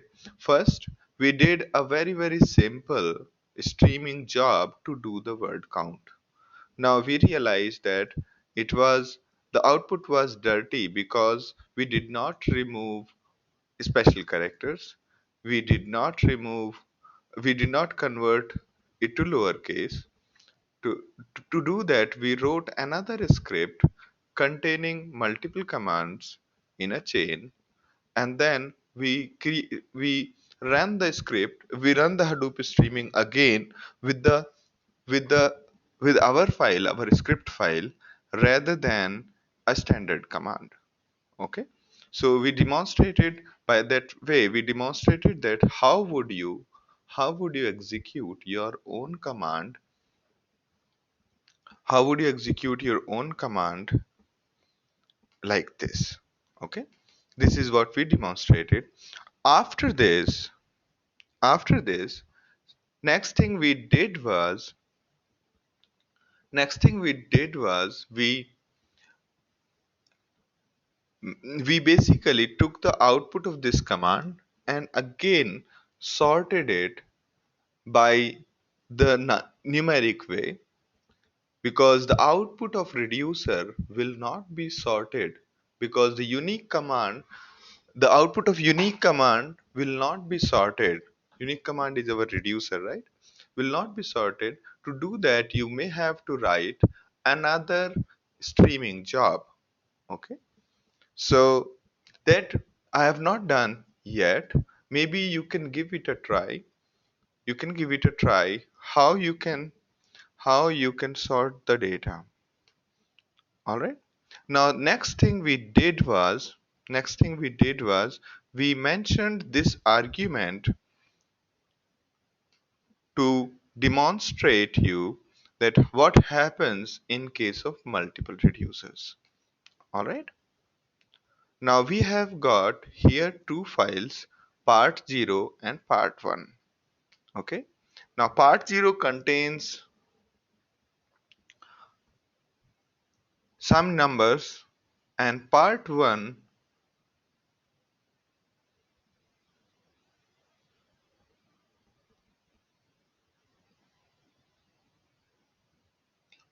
contains some numbers.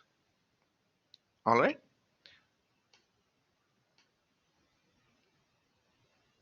So the other thing which we should notice is that these are two parts, and simply concatenating these two parts will not result in the sorted output. Okay. It looks like if you will have to again sort it. Yes. Now, very good question. Johnny's question is, how do we decide how many reducers are we supposed to have? How do we decide that? What is the optimum number? Very good question. Okay, because number of mappers is decided by Hadoop. We all know that. But number of reducers is up to you to decide. Okay. Now, what is your criteria to decide number of reducers? Okay. Let let me either do this first.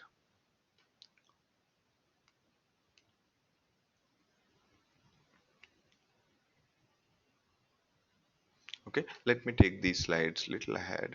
I think that will make more logical sense to all of us. All right.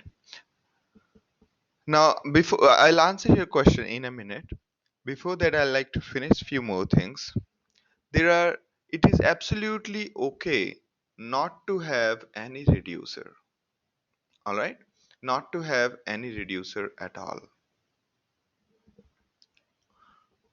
If you don't have any reducer, whatever output comes from your Hadoop goes straight, comes from your mapper, goes to sorting. After sorting, it gets saved in HDFS.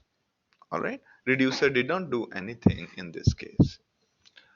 Next is, if no reducer, then don't want sorting. Sorry, if you don't have a reducer and you don't want sorting, in lot of cases, all you want to do is process input, say translate your whole file from uppercase to smaller case. You want to translate, or you want to just replace all the special characters in the input with underscore. Imagine you have a very big text file containing various kinds of special characters, upper and lower case. You want to just clean it up. You don't want any kind of sorting. You don't want any kind of grouping, reducer, or anything. You just want to cleanse it up, right? In those cases, you want to turn off. You want to tell Hadoop, hey, don't run the sorting. Don't sort my output of my mapper. Don't try to do that. Okay, you can do using this flag. If you mention in the command lines saying -d mapred reduce tasks equals to 0, then it won't do anything. But for this, your minus reducer command should not have anything at all. Okay, the way we have here. Okay, the way we have here, we did not have to have a reducer. Sounds good to you? Now, in this case, the whole output being generated by mapper will directly go into HDFS, which means number of files, the part files, are being decided by number of mappers. Okay, each part will start directly going into HDFS coming from your mapper. Okay, now number of maps is a state mechanism. It's a function of number of blocks that as soon as it's function of something called input split, which is created on top of each block. We'll talk about input split, but right now you can think of it as number of blocks. And in case it is really urgent for you, in case your program is not handling, it is not reading to too much bigger data that you can divide your work. Say, imagine you are basically trying to crack a password. Okay. Why I have taken that example? Because that you will be able to relate it easily. I'm not saying that's a illegal way, but right now, say you have got a password to crack and you want to utilize hundreds of machines to crack this password. All right. And all you need to do is all these machines, let them try some section of the dictionary and do the job. All right. Now, in those cases, you don't have any much of an input data. You have only the very small data. In those cases, you might want to say that number of map tasks are these many. Or imagine this, you're trying to import data from a database and you want to use multiple machines simultaneously to bring the data to HDFS. Okay. So in those cases, your program internally will talk to database and bring it, but there is no input HDFS file for this, right? In those cases, you can control number of maps. Now coming to the another question, who decides how many number of reduces are there? By default, there is only single reducer, but you can create as many reducer as you want, and beyond a certain point, a reducer will not make any sense, right? If your number of total tasks, total number of slots, if you go beyond a certain limit, it does not make sense. Now have a look at this. So minimum number of reducer you should have is 0.95 into max tasks. Okay. Will and what is max task? Total number of reducers and total number of reduced tasks simultaneously per tracker. This is per tracker. Okay. So this is maximum reduced task, not map reduced task. So every machine can run multiple reduced tasks at a given time, and that we can configure using this variable. You can configure your reducer number of reducers per task tracker. Number of reducers per task tracker you can mention like this. And if you have 100 nodes and you have two maximum reduced tasks per task tracker, that means there are going to be 200 tasks in total. Okay, and out of 200 tasks, if you can specify your optimal number of reduces will be something between 0.95 into 200 to 1.7 into 200. Okay. So if you have, let me just open another text file. Okay. Now let's say if you have total number of nodes, how many? Number of nodes is 10, And max reduced task by default, let's say, is generally 2. Okay, max reduce per task tracker. These are the these are the maximum reduce which can be executed per node is 2, with, and that means so total max tasks are 10 into 2, which is 20. And your optimal reduces would be between how much? 20 into 95 is 19 to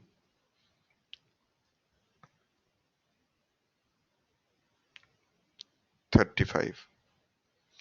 So optimal reduces will be somewhere between 19 to 35. Okay. And a better strategy would be that you take these two numbers, and let's say you are executing your work over a period of 1 month. So you can do a little smarter thing and try to figure out which one works best for you. You start with 35, then you choose if 35 is slow, uh, good. I mean, note down the values at 35. Next day, try 19. Okay. Next day, try 19 and keep trying somewhere in between. That will give you a really optimal number of reduced tasks. Okay. That will give you the optimal number of reduced tasks.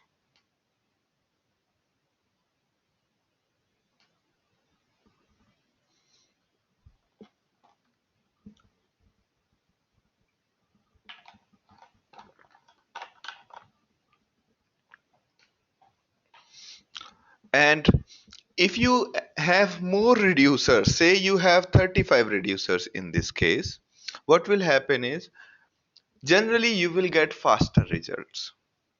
In case you have less reducers, you will have slower, but the framework load in case of 35 will be very high. As well, when you have multiple reducers, the chances of failure is less. Somewhere, Yarn has been able to balance the number of reducers. In case one fails, other one will take care of the job. All right?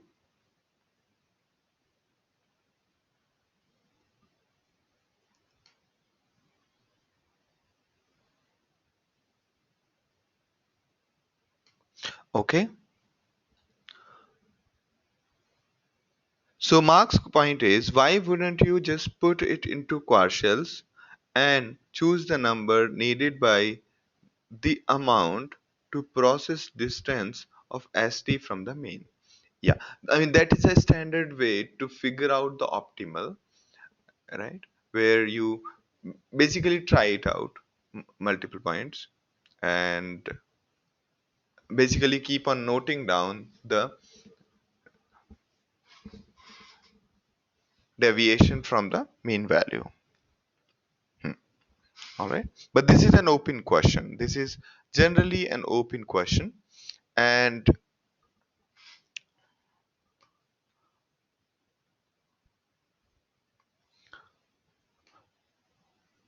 all right, because sometimes it is okay for you. Sometimes it's okay for you even if your work is slower, because your work may not be that important. Okay, let's say I'm running something which is not very critical right now. There's another process which is running on our cluster which requires more resources right now. I would try to keep number of reducers to be on a lower side. Okay, and in case my work is far more critical and should be given far more priority, and it is okay for it to consume the resources of the framework, I will go for the maximum possible number of reduces. All right.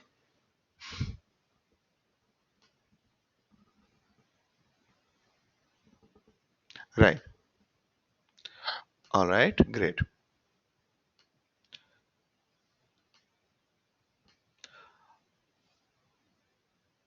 Now let me go ahead. So now I'm coming back to the problems discussion which we gave you last time. So how many of you have been able to attempt the first question? If you have to find frequencies of the letters instead of right now, what we did was we counted the number of words in the input, and then but that's all we did. Now if you have to just count the frequencies in alphabets, not even the numerics, just alphabet, capital or small, we should just mention it as a single character. So translate the input whole file into lowercase and count the number of occurrences of A to Z. Now, do you think for such kind of job, does it make sense to have MapReduce, or should we do it locally? Yes,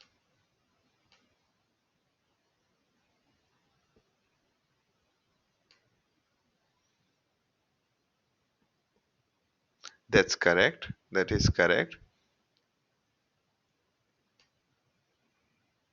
So yeah, Santana's answer is very good.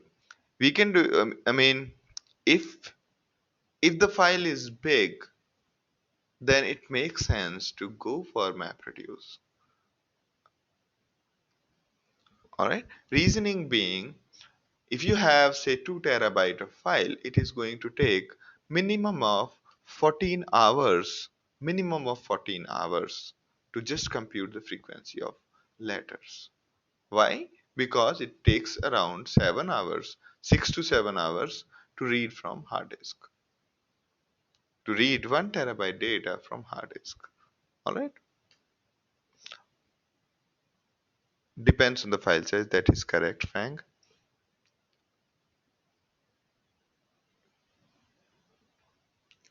Although we can do it locally.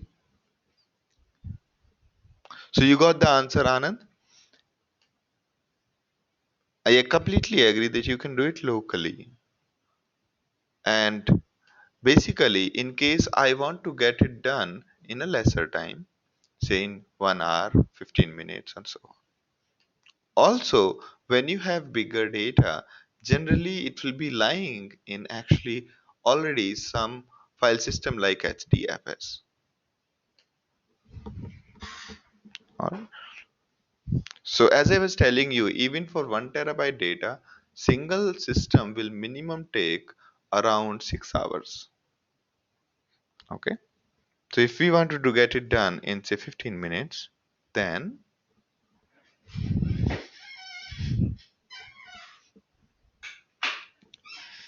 all right. So how would you do it basically? Can somebody mention it?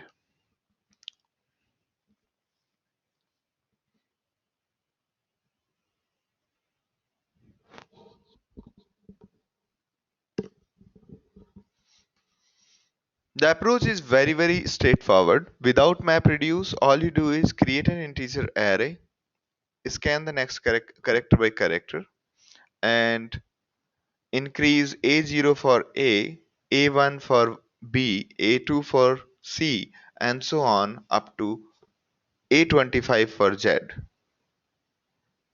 right? And that's all. So this will basically give you 26 integers.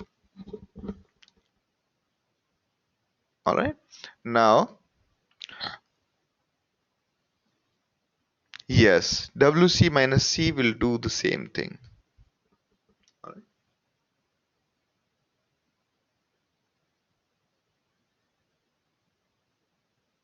No, WC minus C will not do the same thing, Sergio, because what we are trying to do here is we are not trying to do count all the characters. We are trying to count the unique occurrence of each character, the occurrence of each unique characters. So I will tell why what does it mean. So Sandeep, echo Sandeep, if I say WC minus C, it'll be 8. But what am I looking for is I'm looking for the output saying S is 1 and A is 1 N is 1, D is 1, E is twice, P is once. Alright? This is what I'm looking for.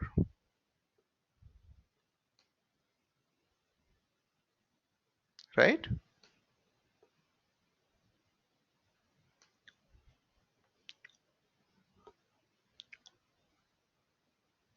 Yes. So we can split each word as a separate word, separate character, and then we can use the standard word count. That's Johnny's answer. Yes, that's a pretty good answer. All right. There are few downsides of that approach.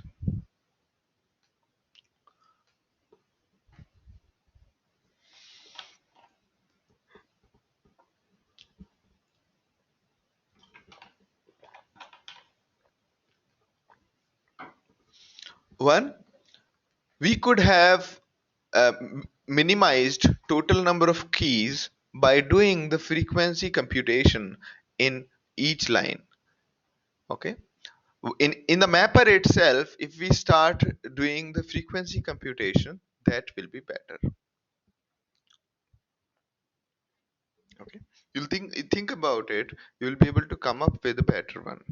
So one way is that we basically treat the whole problem as word count, where we just took the whole input line, broke it down into characters, and then we printed each character in one line. That's all. Or we could do another way. We could compute the frequencies in single line and then print that frequencies instead of printing each letter. That will reduce the total load by approximately 50%. All right. So the approach is fairly similar to what we had in word count, and I'm hoping everybody will be able to do this. Okay. So basically the objective is to break down the line into one character, and that character becomes the key, and then you do the in reduce you basically sum up the total counts.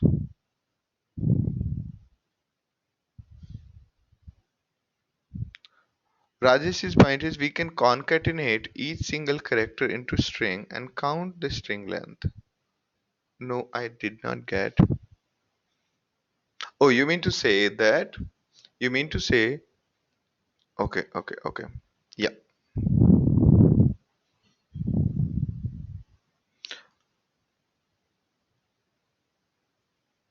Mm-hmm. Mm-hmm.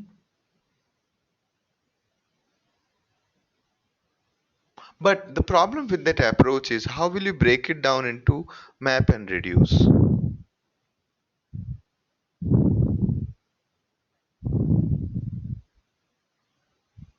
I want to understand that.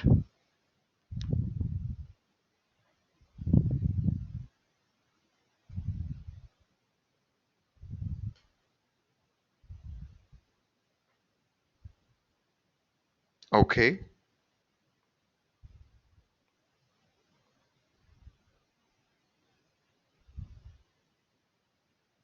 But what's the benefit of having three? You have already printed three.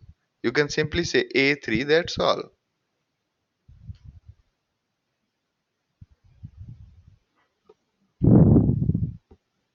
What's the additional benefit are you getting from this concatenated string?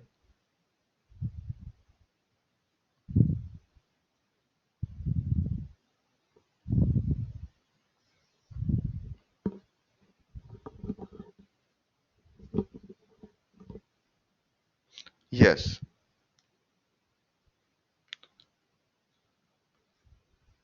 Alright. There are few more techniques we'll talk about where basically, if you think about it, each mapper at the end of it will generate, if it generates the frequencies, so the total output of each mapper will be 26 numbers, right? 26 numbers is what the end result of mapper should be. But since we are not combining the results on a mapper, okay, we are not combining the results on particular mapper, In that case, say imagine this. I'm again taking you. So there was mapper 1, okay, which is generating some numbers like this. Okay, there is a mapper 2 which is generating again, say this is 10,000 times, and b1 b1 and so on, so 10,000 times, maybe 1,000 times only. And there is another mapper. Now if you see, if Hadoop takes all of these some 10,000 characters to the reduce, it will be unnecessary kill. If if we could just combine on each mapper the results of each mapper into 26 numbers, this will be at most 26 numbers, right? It would have been great. So the best answer possible here would be by using the combiner. Okay, combiner's job is to merge all the output of the mapper, and we will talk about combiner again. Just make a mental note that when you have a scope of summarizing the result of all the work done by mapper, then you can use combiner. Okay. No, we cannot we cannot avoid reducer no matter what we do. So we'll get some 26 numbers from here and 26 numbers from here. We'll still have a single reducer which will take these 52 numbers and convert them into again 26 numbers. What is 26 numbers? Because we are talking about alphabets. 26 numbers are A came these many times, B came these many times, C came these many times, right? These are 26 numbers closely. All right, 26 numbers from here in both the places. Those are maximum 26, not necessarily all. And we'll have to convert these into 26 numbers, right? Because A can be here as well, A can be here as well, right? So Rajesh, did you get the answer? Why can't we avoid the reduce?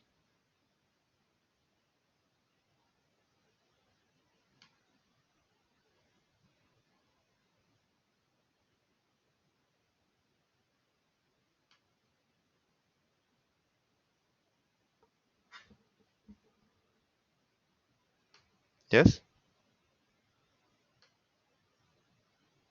Okay. Okay, let me. All right, let's just.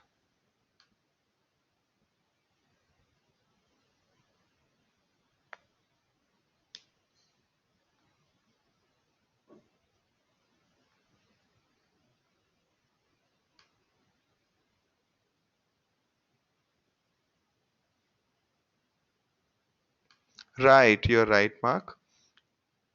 Yeah, all right. Yep.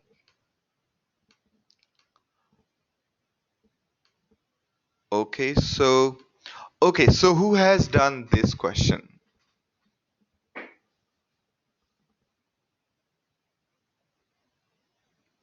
So you are given a very huge text and you have to find anagrams in it. Anagrams that exist here in this same text. Okay, let me, if you can copy paste your answer somewhere, it'll be great. Let me just have a look at the results.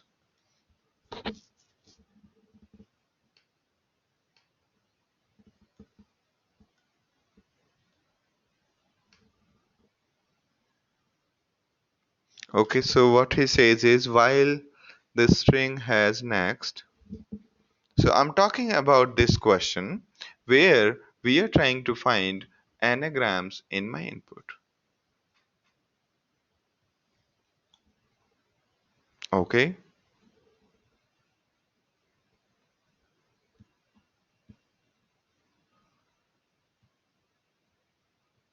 Mm-hmm. So what is your key? In very simple words, what is your key?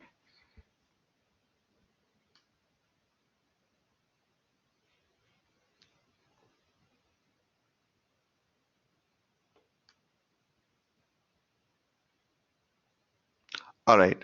I think I got you. I think I got you. So what is Anand suggesting is sort the letter, create the hash map, and then do this. Now, can you do it using MapReduce? I got your answer. Where you're using a Hughes hash map, the key is sorted letters of the word,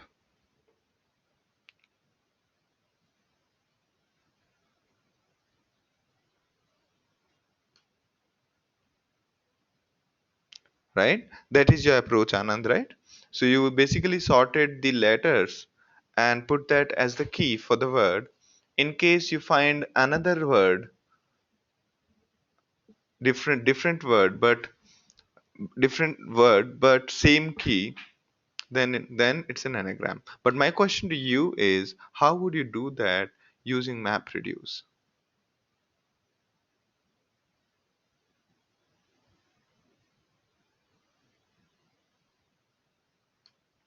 So Rajesh's question is,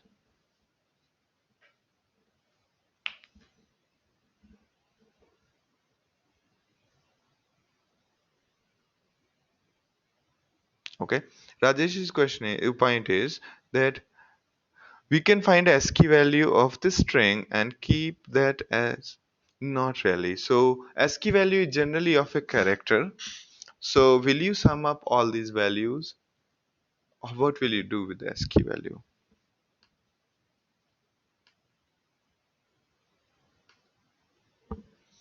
Okay, so you are trying to say,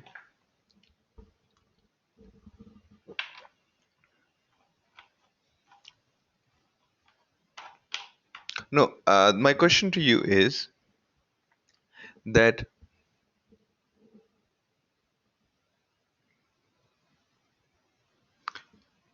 you have given ASCII values of letter.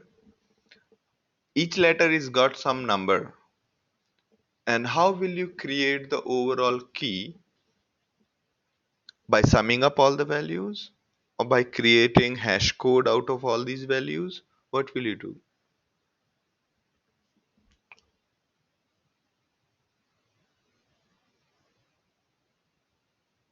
Summing up, right? That means the if you have got AB, okay, will be equal to BC.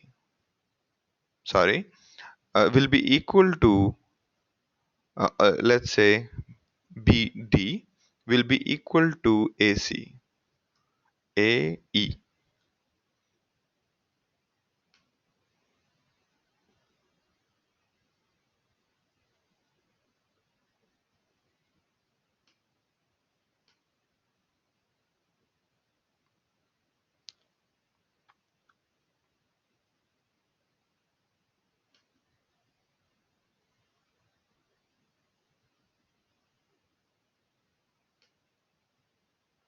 right? Because we, if you reduce the ASCII value of by 1, which is A, increase by 1, so summation of these two ASCII values equal to summation of these two. B plus D is equal to A plus E. So Rajesh, your solution will not work in this. Okay. Johnny, I hope if you have any question. So everybody got the question, right? What is anagram?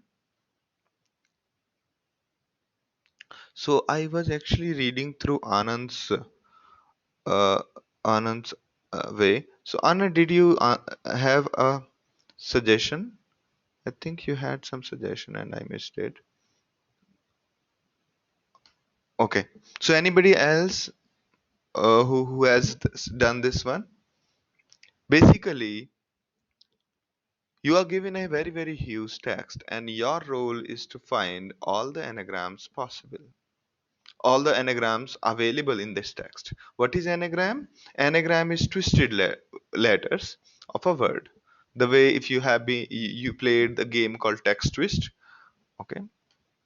So the and cat and act are anagram. A palindrome is a different thing, or reverse is a different thing.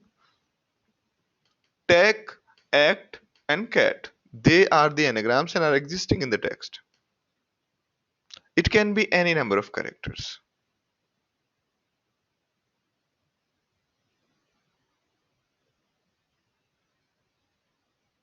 Okay.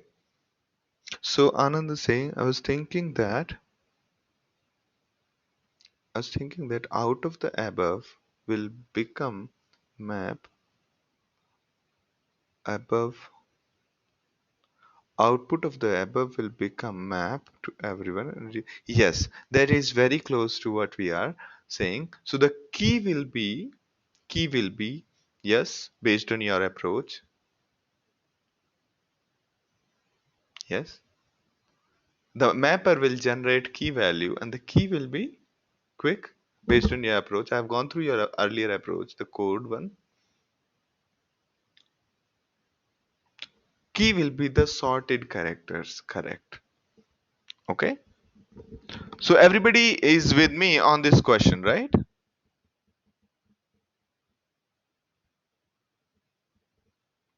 Yes. Now let's go through my next slide. Now this is my input text. What did mapper do? Mapper generated key value. Key is the sorted word, meaning E comes before H. We sorted these letters, okay? Which means E comes before, then comes H, then comes T. Same thing we did with cat. The same thing we did with cat, A, C, and T. Okay, the key is ACT. Now you would notice that all the permutations of a word, all the twisted ones will have the same key. And what is the key here? Key is sorted letters. We ordered the letters by their lexical value, by alphabetically. We sorted each of the key alphabetically, these letters of the key alphabetically, and hence we untwisted it. We ordered it, which means all the anagrams will have the same untwisted word, right? Same key.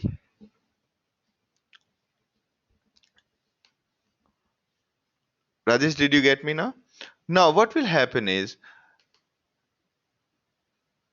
all the anagrams, because all the anagrams have got the same key, Hadoop will sort them, and then you can, if you are using streaming, you will have to group it by yourself.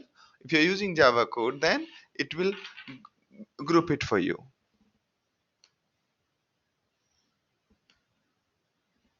All right.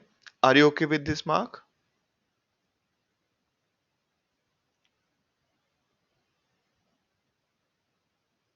All right. So this way, what we did was we cleverly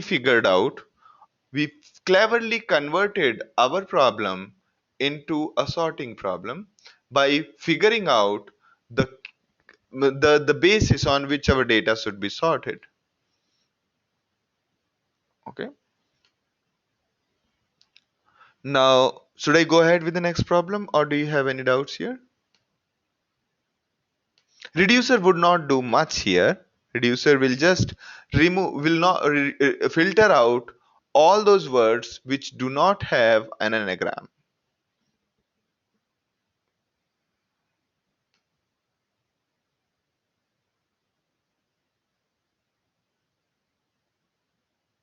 Reducer will basically try to remove in the tick and toe. Okay. Should I move ahead with the next question? All right. So this one is easier. You must have done it quickly. Anybody? A file contains the DNA sequences of people. First column is user, second column is DNA. Now what you need to do is you need to convert this. You have to bring all the people with the same DNA together.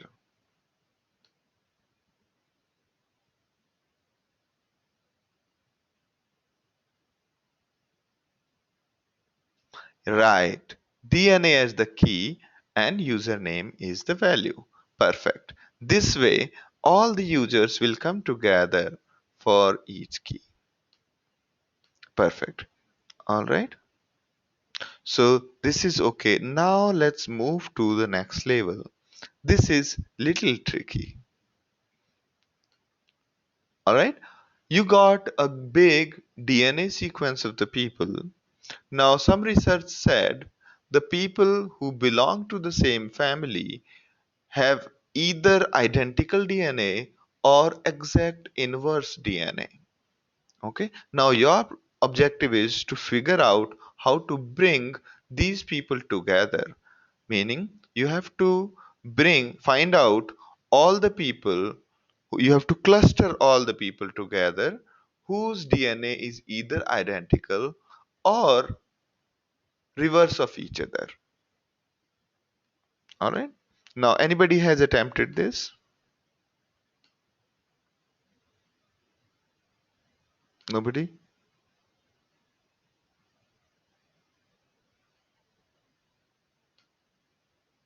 All right. So anybody's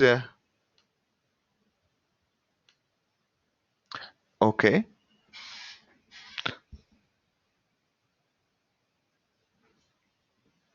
Yes.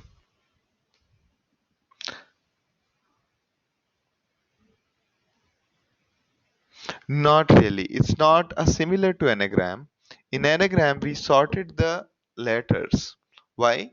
Because there we wanted to figure out the anagrams. Here we are trying to figure out the image.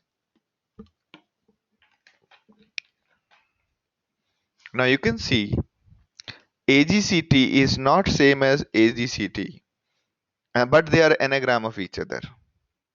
Okay, user 1 and user 6 we don't want to bring together.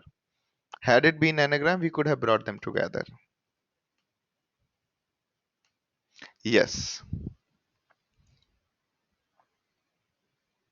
Yes, you are going in the right direction. Keep going, Rajesh. Yeah. Yes, Anand, you are also right. You're going in the right direction.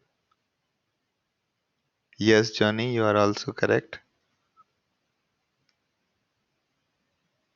So, Santana, you got it right. Yes.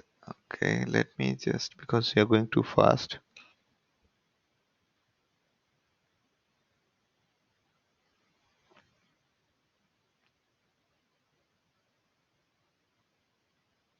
Sarju, you got the problem with your approach, right? With sorting the DNA.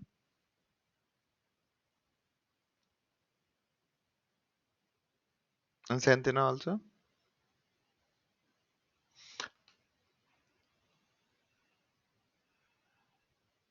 Right, right. So Anand, you are very, very close. You are on the very right direction. That is absolutely correct.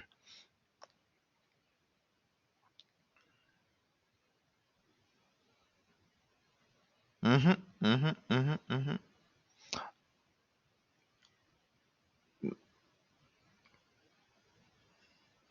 No. So,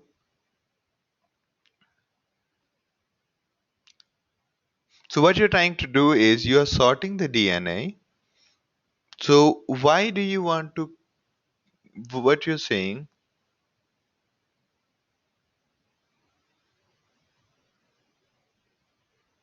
Okay, no.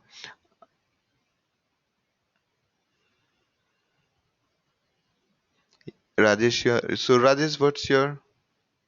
Yes, Rajesh's attempt is correct. We have got two keys, one the actual DNA and other for the mirror, and then you sort them. Okay, you sort them.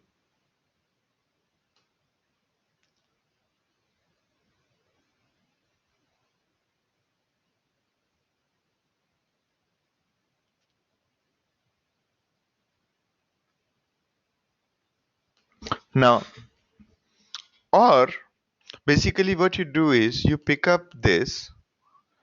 Now, what you pick up this one. What is the mirror image of this one? Okay, you have the mapper. What it does is minimum of the mirror image and the self. Mirror image is this. Which one is smaller out of two? Lexically, in the dictionary, which will come first? This one, right? In the dictionary, if you have to arrange this one will come first, right? So therefore, this becomes key. Now, for our another user 2, what will be the mirror image? ACGT, and the inverse of it, ACGT. The minimum will be that one. So basically, we are trying to figure out what will be the key common to a DNA and its mirror image. Okay, the common will be the smaller of the two, the itself and the mirror image.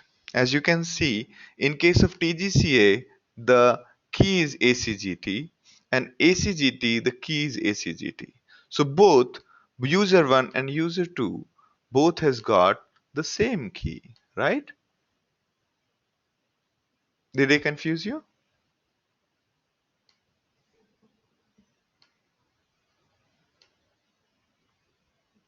Great, great.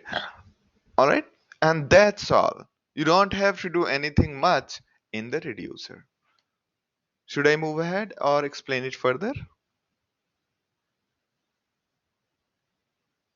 Basically, we are cleverly figuring out what should be our key such that our problem is solved. Our problem here is to bring the users with the same DNA together, same or the mirror.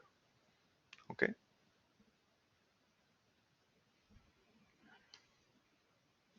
How shall we give a minimum of the DNA sequences? Minimum is simply compared to function in any programming language. Lexically, we can just either sort it the way you were saying, sort the array, and instead of forming the both the part as the key, I'm saying just pick up the first one after sorting the array, and then that's all.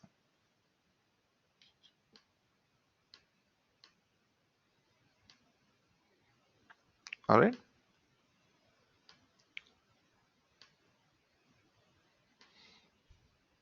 Are you guys with me? Now, next one, I'm going ahead with the next problem now, is this one. It's an unusual democracy. Okay. The way I have solved it is list 1 and list 2, I just join them together. Okay, these are two files lying in the same folder. I use that folder as the input for my mapper that combines it into this. The reducer comes up with this kind of thing. Okay, so after the first pass, after Hadoop has sorted this, brought all of these things together, what reduce does is reduce basically generate this new kind of a file. Now, if you notice this, here something crazy happening. Reduce is generating the output. Okay? Reduce is generating key value here. What am I trying to do here? By virtue of this relation, this relation says what it is. We had a list of voter votees and people and their worth. We just combine that, and we got this sort of thing. This sort of thing says A, whose value is 5, A, whose value is 5, okay, 5, is voting to B and C, is voting to B and C, right? Now, by virtue of this particular line, B got how many votes? 5. C got 5, B got 5, C got 5, A got nothing, right? A got nothing. You can see on the left hand side, B5, C5, A0. By the virtue of this relation, next one, The value of B is 1 and B voted for C. Okay, because A is giving out, we just write it down. Okay, as a consequence that B got A got nothing. A did not vote for A. Nobody voted for A in this line, right? So, so the giver here is getting 0. Okay, again let's go ahead. B voted for C, so C got 1, B got nothing as virtue of this. C voted for F, and C's worth is 11. F got 11 and C got nothing. Okay, and D got, then D voted for D has got a value 12, but D did not vote for anybody. By virtue of this, you get this, and so on. F voted for C, but F has no value given. This is an error, so you'll have to ignore this kind of statements. Now, next step is using Hadoop will basically sort this key value and form this, and reduce will simply sum it up. Okay, by virtue of this relation, these are the values awarded to various people, and here we go. This is the total one. All right, in this, reduce basically summed up the values. Is this clear to you?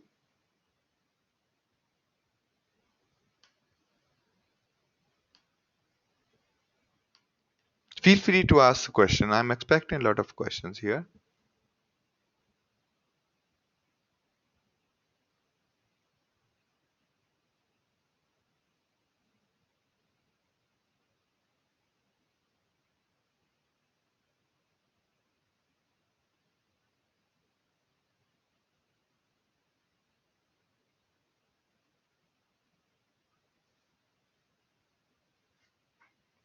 Yeah, so Anand, the sorry, where I missed few feedback.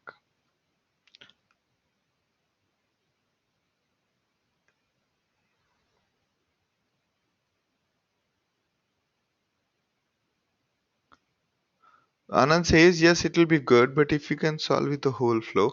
I did not get this one. Let me copy paste your questions into this. It will be good if we can get, yeah.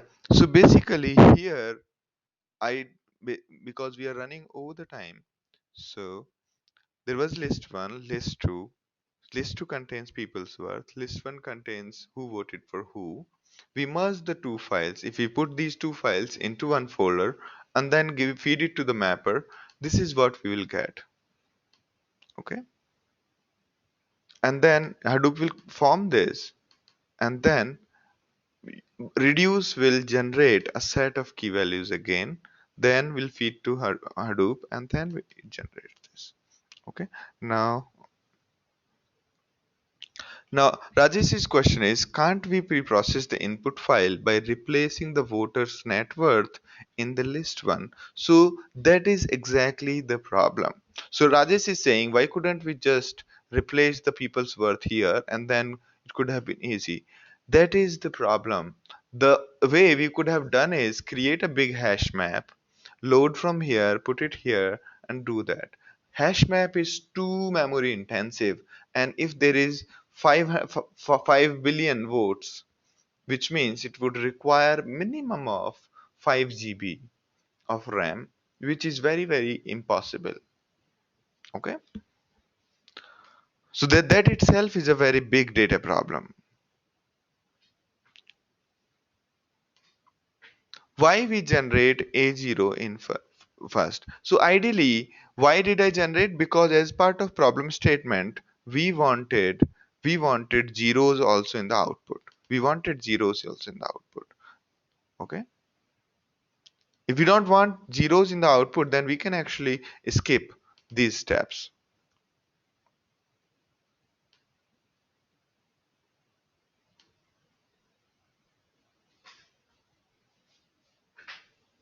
Right. So we will have the map reduce program, which will give you the clear picture. No worries.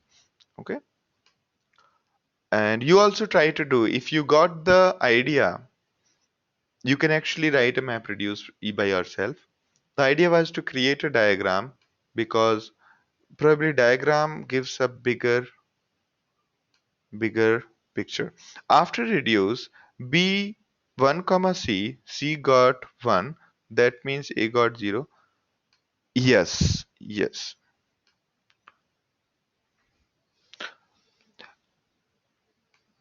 So that means A got 0, B got 0, F got 0. Yeah. Basically, why we have included this was not really necessary. Okay. Just because in the output we wanted to display clearly that this particular user has got 0 votes. That's the only reason. Okay.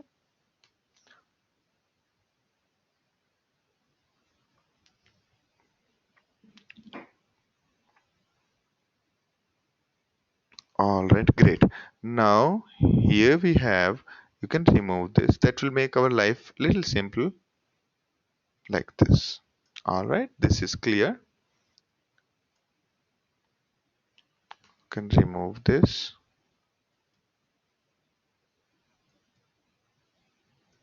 Now you can see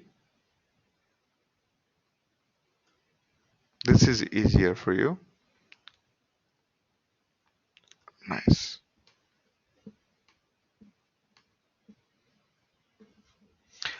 What we are going to do with the garbage like F, C. Why? Because F does not, we were not given the worth of F. So in such scenarios, we basically ignore these values. It is up to you what we want to do. Should we assume an average value for F, or should we just assume that it's the zero worth of F, or that will be very dependent on what we want to do with the corner cases. Okay, ideally in these particular circumstances, because I am the problem, I created this problem, so I would say that let's ignore this kind of scenarios. All right, so that hope everybody is clear about this problem. Now now why did I discuss this? Because this is actually the way we do joining of two tables using MapReduce. Okay, if you see clearly, these steps are basically about joining a file into one. We joined two tables on a particular key and got something. Okay, had we been using the normal join mechanism, we could have said join list 1 and list 2 on a where voter equals a, list 1 dot voter equals to list 2 dot person. All right, and we just pick up the listing.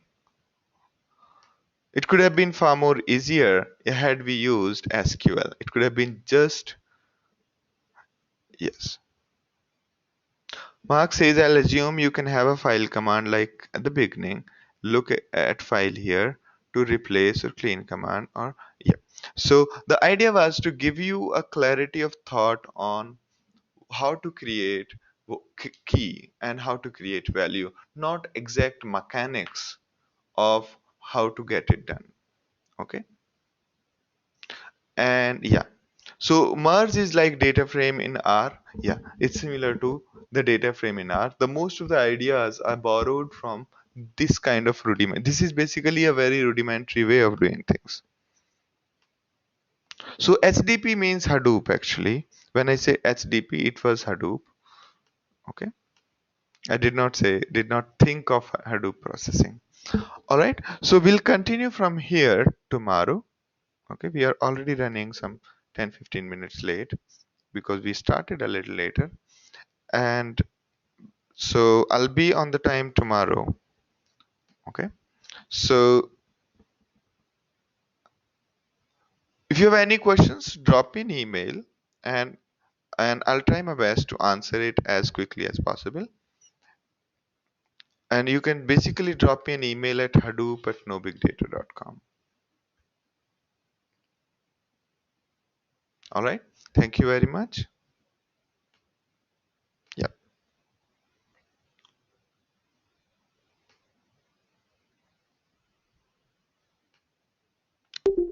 me save the chat logs. So, okay. See you tomorrow. Have a great day. Yeah, I saw your email. I'll respond it. Anand. All right.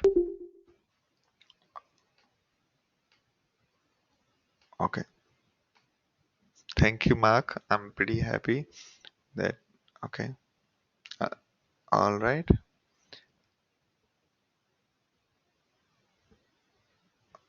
Then see you tomorrow. See you tomorrow.